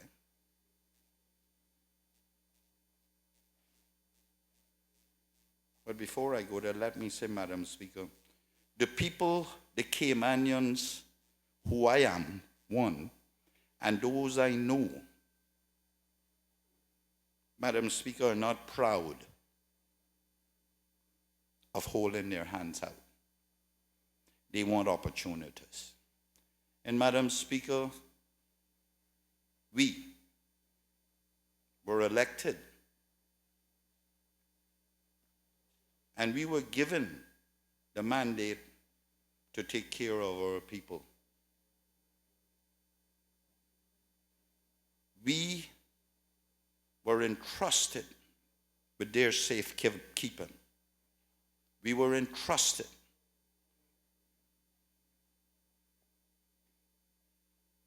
to provide opportunities for them. Whilst at the same time I understand that they understood the sacrifices that we all have to make. But when we balance the government finances on their backs, we need in tandem to provide opportunities for them.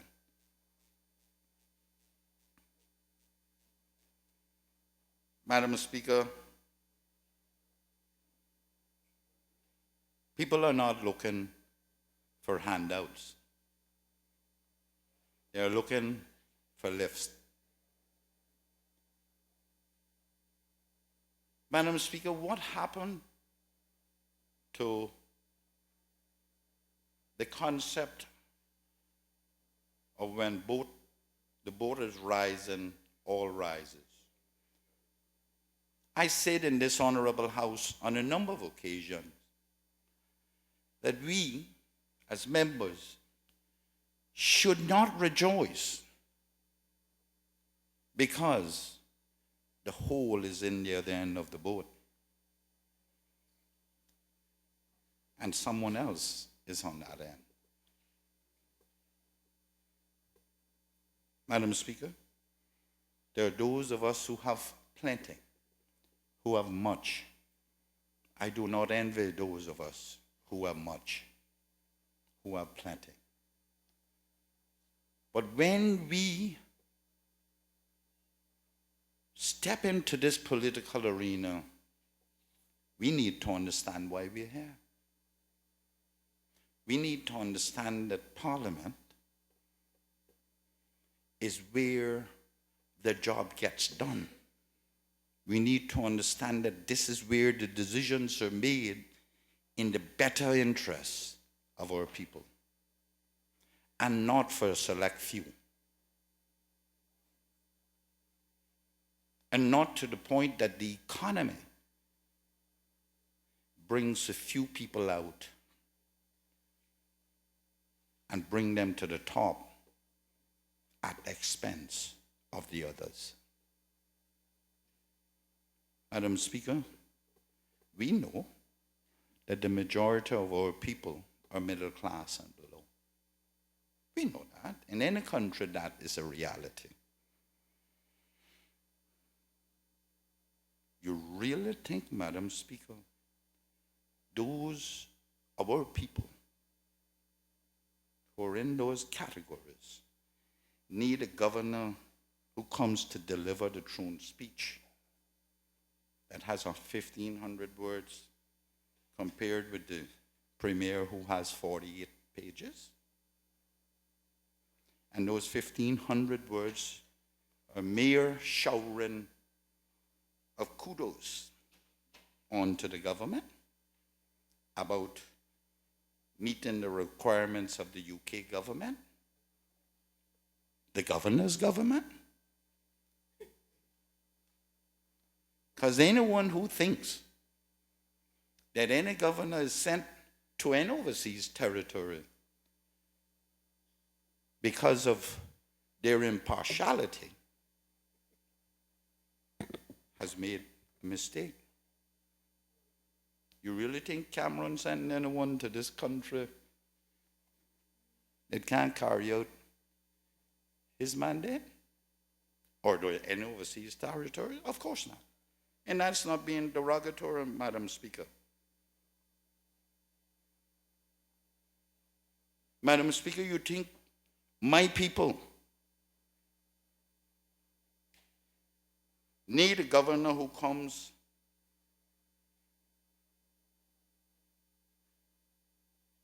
without any empathy? Madam Speaker, you think a country, my people, needs someone who talks about the strong affection for them and do the complete opposite?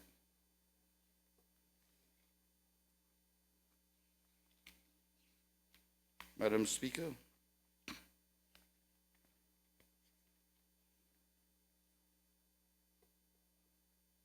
we all know that affection means a feeling of liking and caring for someone or something.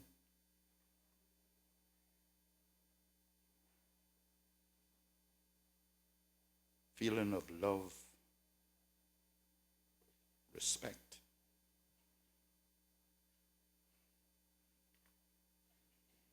Madam Speaker,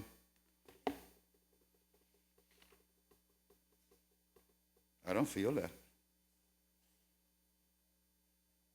I really don't feel any, Madam Speaker. When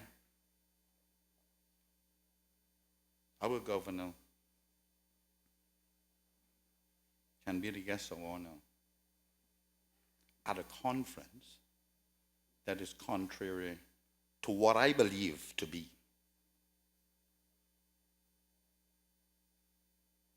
opposite to the majority of the people of this country.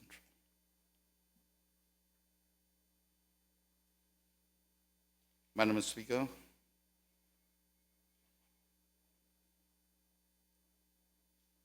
oh, for the day of steel men and wooden ships again. Oh, for the day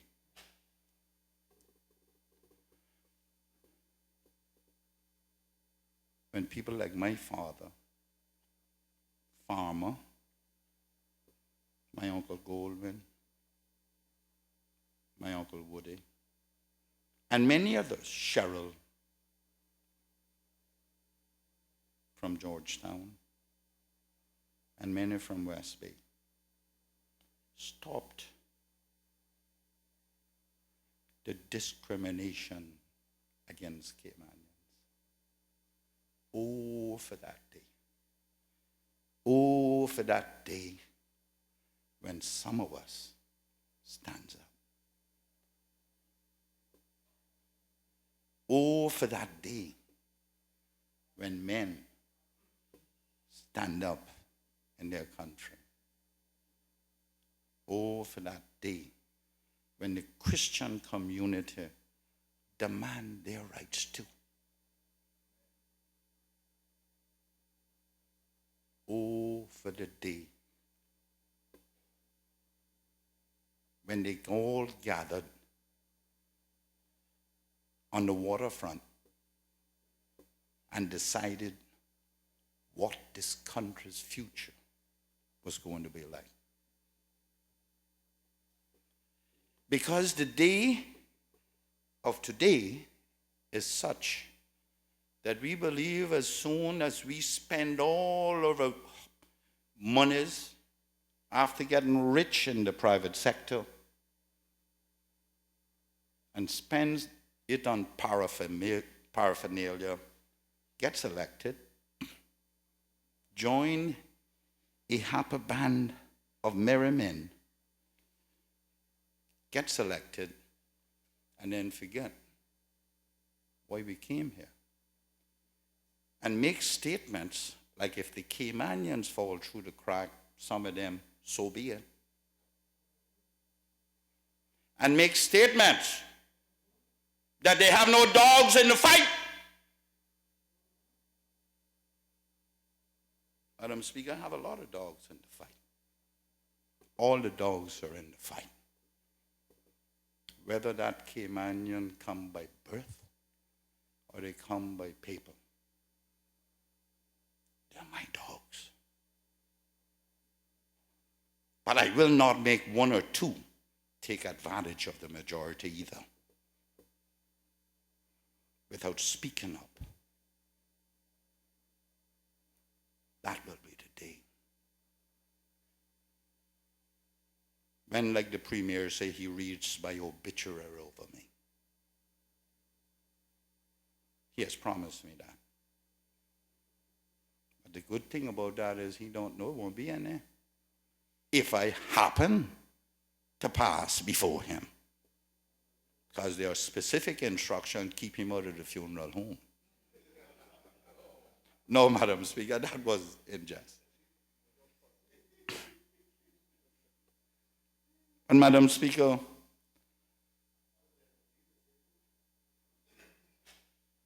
I got fool more than you. Madam Speaker, we need to understand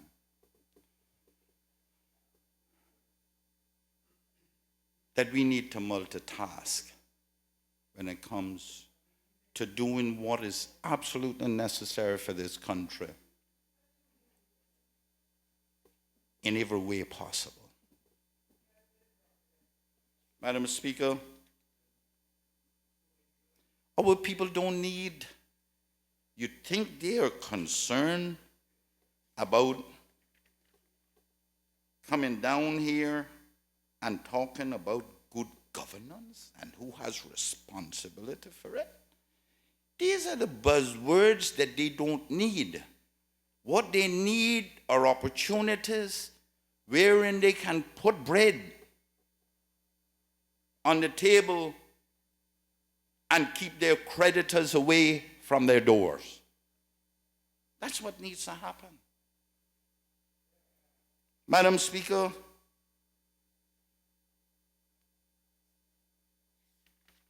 I find it quite amazing. Very amazing, as a matter of fact, that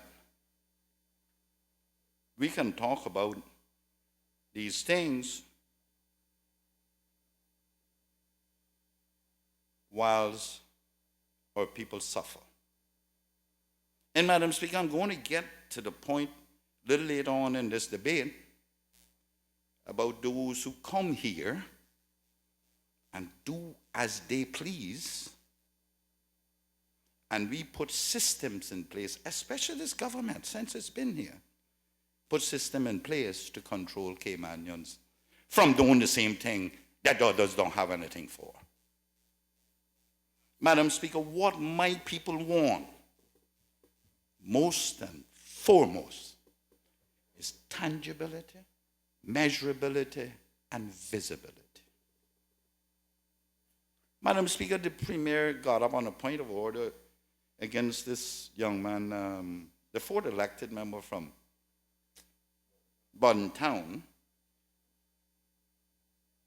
about saying that, I think he said that the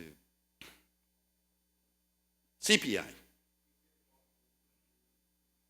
he said that whether he said the cost of living continued to increase or not, Madam Speaker, I'm saying no, that affects the people are increasing too. And Madam Speaker, tell the Premier don't jump up yet, because he knows that when I say something, I gotta say it properly. He knows that. Hear the smoke again. Minister of Smokes. Minister of Smokes. Madam Speaker, the government Honourable member from Easton, I am sure you're more than familiar with Standing Order 35-3, and I would ask you to keep it within your cognizance as you debate. Madam Speaker, I am in concert with him. I'm just saying that, you know, that's nothing derogatory. He smiles a lot. Remember, I won't get into a literary or linguistic exchange with you, but there's a great difference between smiling and smirking. The one commonality that it starts with an S. Please continue. Well, Madam Speaker, if such is the case, then I hope that word is semantics. Madam Speaker, when the Premier tried intervene on a point of order or elucidation, something, whichever it was, about what the fourth elected member from Town has said, I went and did my research. I'd done some on the labor before, but the Cayman Islands Consumer Price Index report of March 2016, date of release was May the 13th, 2016, a mere month ago, less than a month ago.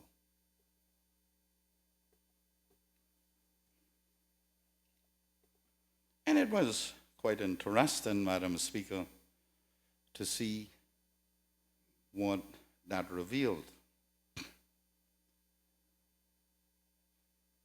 Madam Speaker, since the Premier say you can have as many opinions as you want, but there's only one set of facts, then let's see if he can answer to these facts, which he considers to be correct, which I have suspect of, because that basket has not adequately reflected the people's way of life in this country for a very long time. I understand that there is an attempt afoot to change it. And I trust that the minister, the good Minister of Finance, will see fit to put in there the things that really affect our people. Madam Speaker, of course, whenever that's done, it's going to take some time for it to be reflected properly in the actualities on the ground. Obviously, the councillor doesn't agree with me, but I believe that will be the case. Over a couple of years, I guess, you will see it. It won't from the first time. Madam Speaker, but getting back to the release of May the 13th, 2016, and it says, annual changes March 2015 over March 2016. The 2.8% overall decline in March 2016 in comparison to March 2015 is mainly due to the reduction in price indices of the following divisions: housing and utilities. Madam Speaker, I don't know if I should read all this, but and the narrative for that says, the price index registered a fall of 8.8%. Changes for water supply and miscellaneous services recorded a 14.8% negative adjustment, while the index for electricity, gas, and other fuels fell by 12.4%, following the trend in the international oil prices. Actual rentals and imputed rentals for owner-occupied housing fell by 1.6% and 11.6% respectively. Transportation. The division index fell by 6.7% as a result of the decrease in the price index for operations of personal transport equipment by 7.6%, transport services by 6.3%, and the purchase of vehicles by 1.6%. Recreational and culture, this price index moved down by 0.6%. Prices for audiovisual, photographic, and information process equipment generally fell, particularly television sets, radios, and computers at an average of 15.6%. Newspapers, books, and stationery also recorded price reduction by 8.1% on average.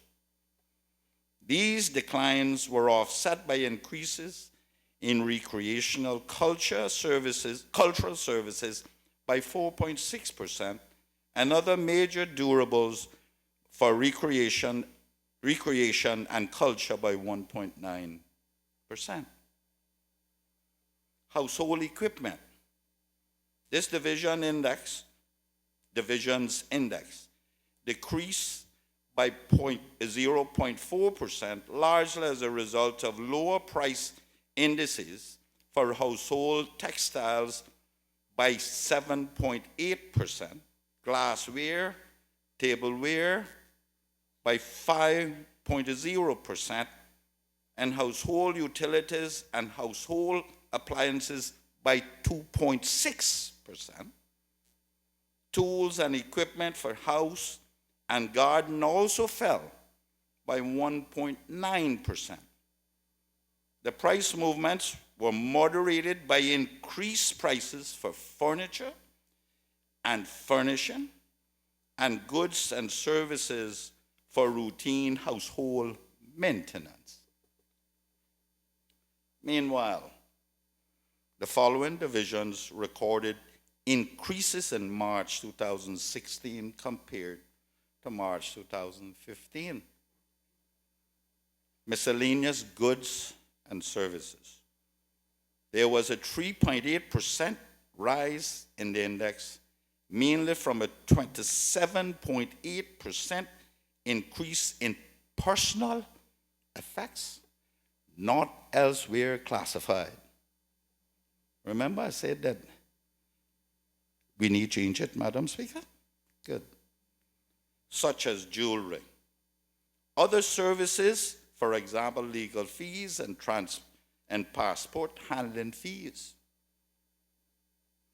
also rose by 8.4% on average, while personal care and social protection increased by 4.4% and 1.5% respectively. Education, there was a 2.6% rise above the level in March 2015 due to increases in average school fees for secondary education by 4.7% and pre-primary and primary by 3.7%. These increases were first recorded in the third quarter of 2015. Tertiary education recorded no movement in its index for the period under review. Communications. There was a 2.3% rise in this price index, as telephone and telefax services rose by 2.3%. Postal services also inched up by 0.4%. Clothing and footwear. The index for this division moved upward by 0.6% due to increased prices for alcohol by 0.7% and tobacco by 0.5% on average. How can tobacco and alcohol get among clothing? Oh no, sorry, Madam Speaker. Clothing and footwear. This division index rose by 2% as the prices of footwear and clothing moved up by an average of 4.5% and 1.6% respectively. Sorry about that, Madam Speaker. Then alcohol and tobacco.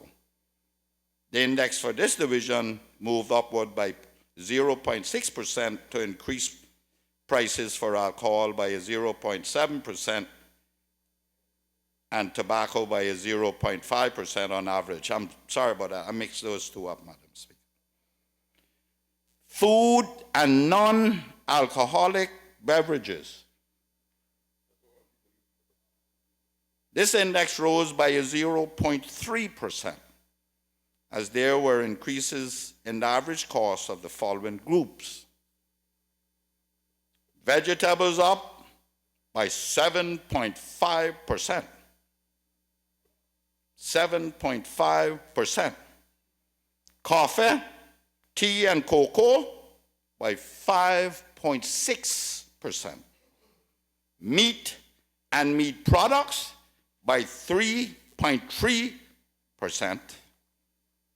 And mineral water, soft drinks, fruit and vegetable juices by 0.6%. Price declines were recorded for milk, cheese and eggs, oil and fats, food produce, and bread and cereal. Those are duty-free. Madam Speaker, now, anyone, and Madam Speaker, you know, I don't have to ridicule my colleagues. Every one of them shop the same place those people shop. Every one of them, my colleagues, Madam Speaker, including your good self, Madam Speaker, I'm not leaving you out, on a weekly, if not a daily basis, find ourselves having to push our hands in our pockets to help our people. Every one of us. I don't know too much about them official members, because I never heard them say anything. But I know the 18 of us have to do it. Now, Madam Speaker, there was a time in my lifetime, and all our lifetimes, that we didn't have to do that. Why? Well, I don't know about some, Madam Speaker. Some of them have never had to do it. They grew up in that time when they weren't approached with that. But since they've been here, I know they were approached. I promise you, Madam Speaker.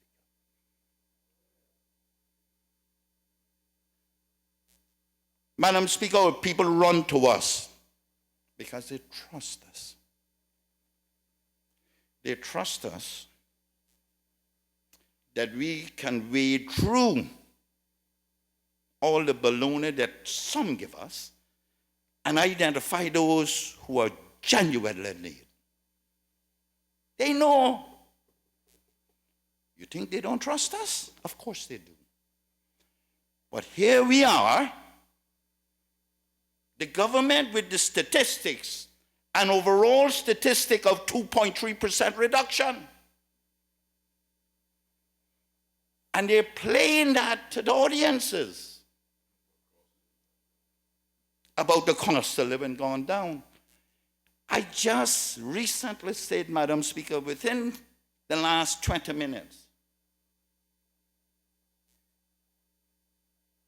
that the people who need us most happens to be the middle class and below. Those are the ones we need. Those are the ones that this government is not helping. And if there is help coming from the government, it's marginal. And it's not doing anything for them. They're still having to go to the same grocery stores and the same clothing stores and the same soda stores and the same preschool to pay what those at the top are getting or doing. But we brag of the reduction. It's gone up for them.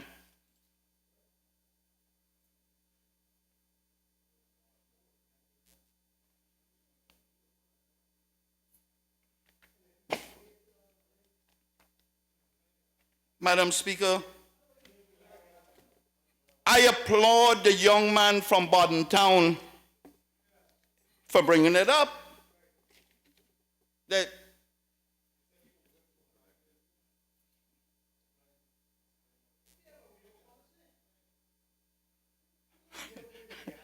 Mr. Premier, now you know, Mr. Premier, how I operate. Just like you, I can say what I have to say. It's your prerogative to get up afterward. I notice you leave all your ministers there to wait for me. But you know I'm not afraid to tell you what I have to tell you because you're not afraid to tell me. We've been here long enough. At the same day we were sworn in, almost 16 years ago. The rest of them can follow you. I'm not. I told them already, do not allow any one individual or entity to dictate their political career. You think for yourself. I did. And I got address these young men walking across that well too. Then I'll address my walking away. I didn't have the opportunity like they had. That is historical to walk across. My good friend from Bodden Town, the well. Maybe one day.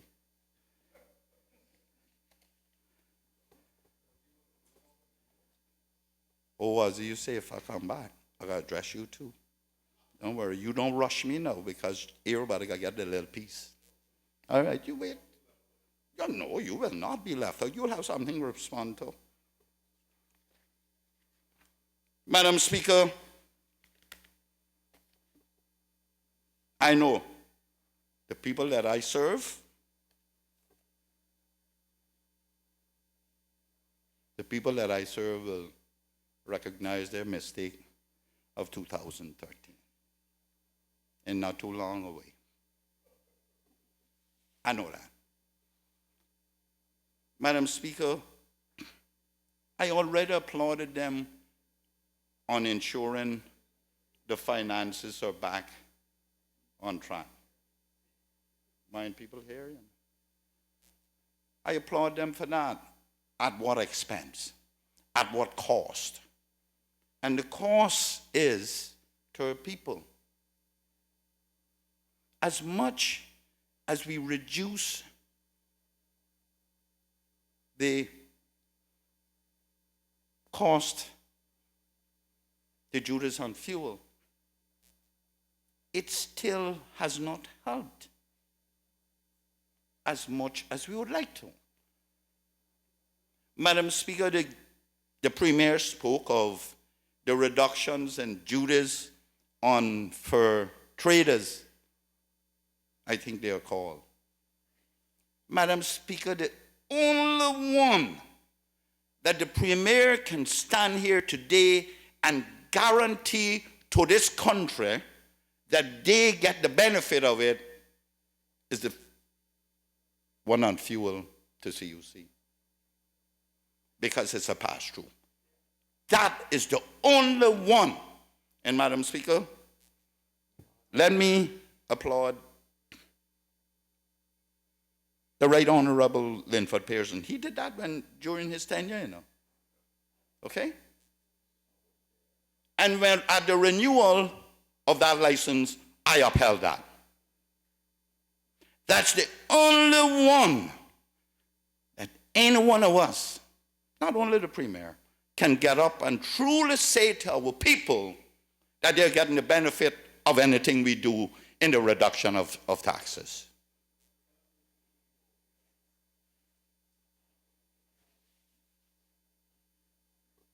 You want to know what I would do if I were there? To he who much is given, much is expected. You wait until I get there before you ask that question. You stay there. Stay there now.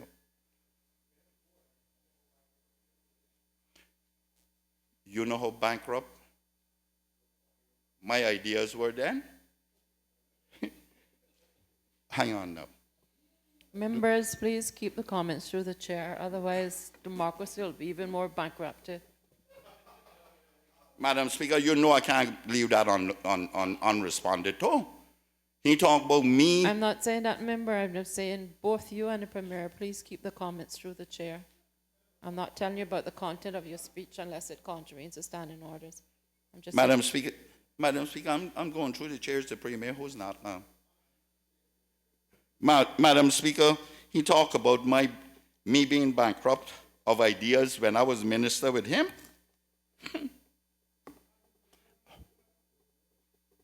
Madam Speaker, were that so, he wouldn't have been re-elected, because it's on my record why they got re-elected. But more importantly, he almost made us get bankrupt the country with them schools, which I told him didn't build. So let's not start it now, because if we want saber rattling, that can happen. My good friend from Baden, right there. Madam Speaker, let me go on to some of the things the Premier said.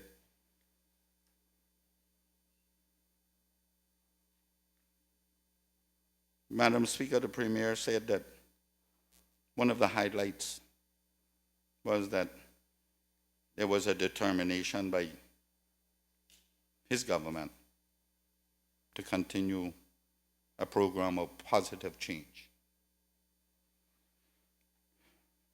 That may be their determination, but very few people are seeing that or experiencing it. Unfortunately, I don't disagree that I believe that may be a determination and an ideal, whatever you want to call it, by this government. Because I've never once questioned their intent. I've always questioned how they went about it, Madam Speaker. And I am concerned that they have not given this country value for their time spent there. I don't know what has caused it. Look like they're paralyzed from fear of doing things, making decisions, or they're making someone else make the decisions. Madam Speaker, I want to turn to an issue, to one, and that's to show that this government has not fulfilled its promise to help its people, and in particular, those people at the bottom. Madam Speaker, in 2013, this government came in riding their high horses, promising reform. Reform that would benefit its people.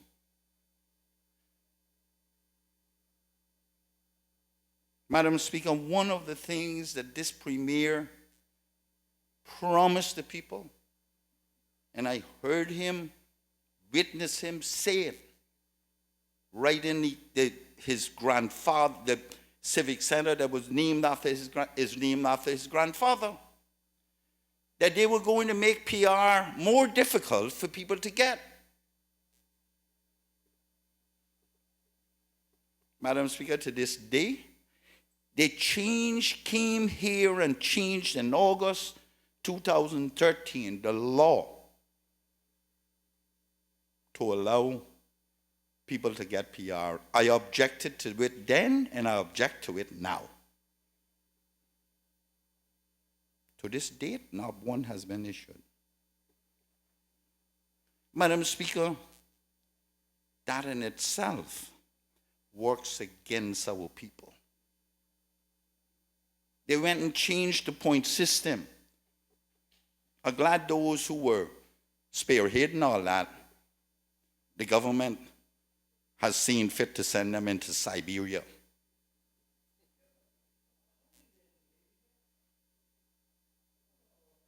Madam Speaker, every time we touch our immigration law, our people suffer more. I am grateful to the Premier because he has now said that he has recently received the report that he commissioned R&C, Rich and Conley, to do on that system. I am grateful to him for having done that because, Madam Speaker, if anyone knows about our immigration law, it has to be David Rich. Because if the Premier will recall, in 2007, this country came down on David Rich with a ton of bricks when he said at the West End that if you have your population, it gets 10% of another nationality, you look in trouble. He said that. And they came down on him with a ton of bricks. The leader of the opposition now did too. Poor old David when he said that. He wasn't wrong, conveniently so.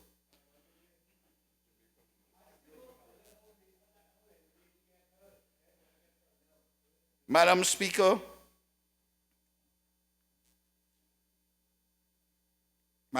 he has promised that he will review it and revert to us, reveal the report to us, mere mortals. Someone I hope.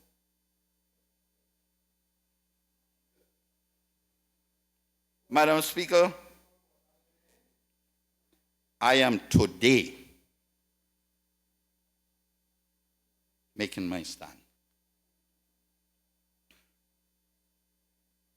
for all and what Roy used to say, sundry. All and sundry to hear and digest.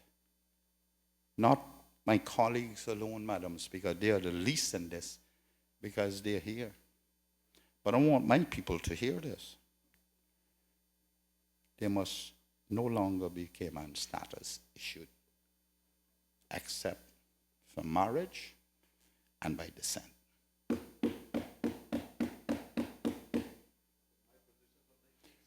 We have enough now. Marriage and descent. We have enough now. We need to develop a system of security of tenure that is different. Caymanian status must be reserved for spouses and those of our heritage that went elsewhere and live elsewhere and now come back. We need to stop it. Madam Speaker, every time we issue one, they come with something to take the rest of us out. Madam Speaker, I was amazed with a viewpoint in the reporter recently.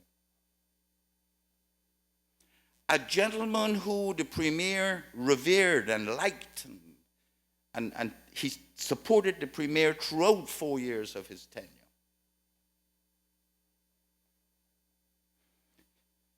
Has a real deadly viewpoint in the reporter.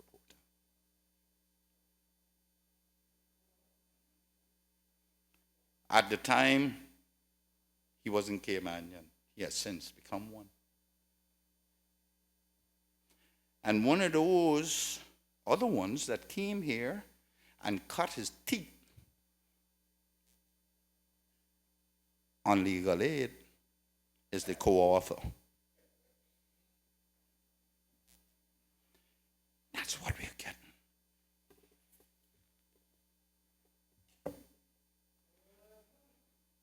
We have enough now. And all those who shall come hence subsequently will understand.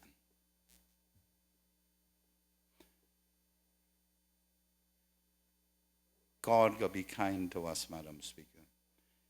Anywhere else can do it, and we throw our hands in the air and pray we get manna from heaven. You know what manna is? Coming up from here. That's where it is. Against the very premier that engaged him.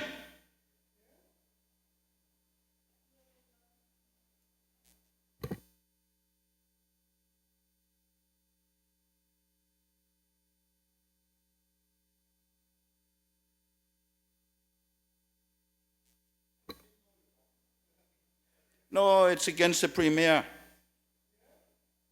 But, Madam Speaker, you know what? Allaying the woes of the press squarely on the shoulders of 4 people in this country. The governor, deputy governor, premier, and attorney general. They should never have eased up that one. That we move motion here again. But in their infinite wisdom, they thought that was the best thing to do. I trust that they have now seen the error of their ways in retrospect. Look at what the front page is today, Mr. Deputy Governor, Madam Speaker. A doctored picture of the dump.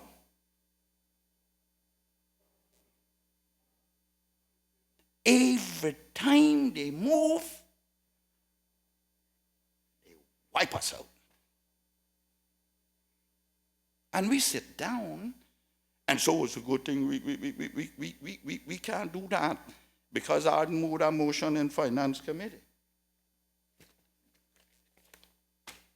That's not a good thing. When are we going?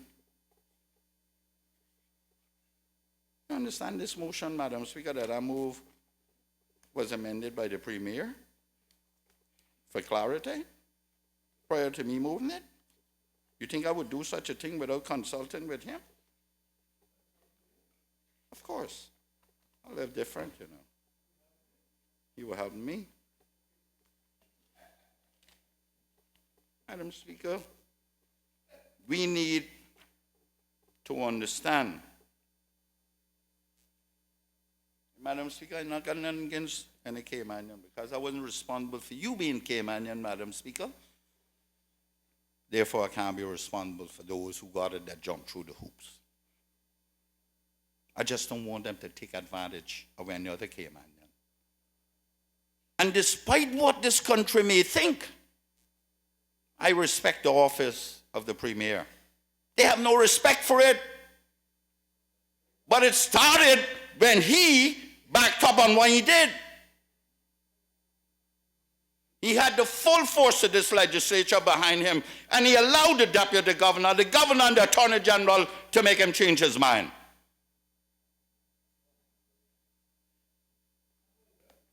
Of course, they pressured him.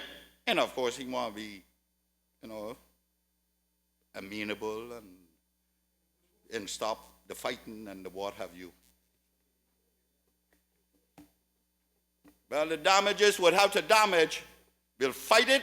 We'll do what my father told when man needs to appeal it, tell a peel here, a bottle and planting.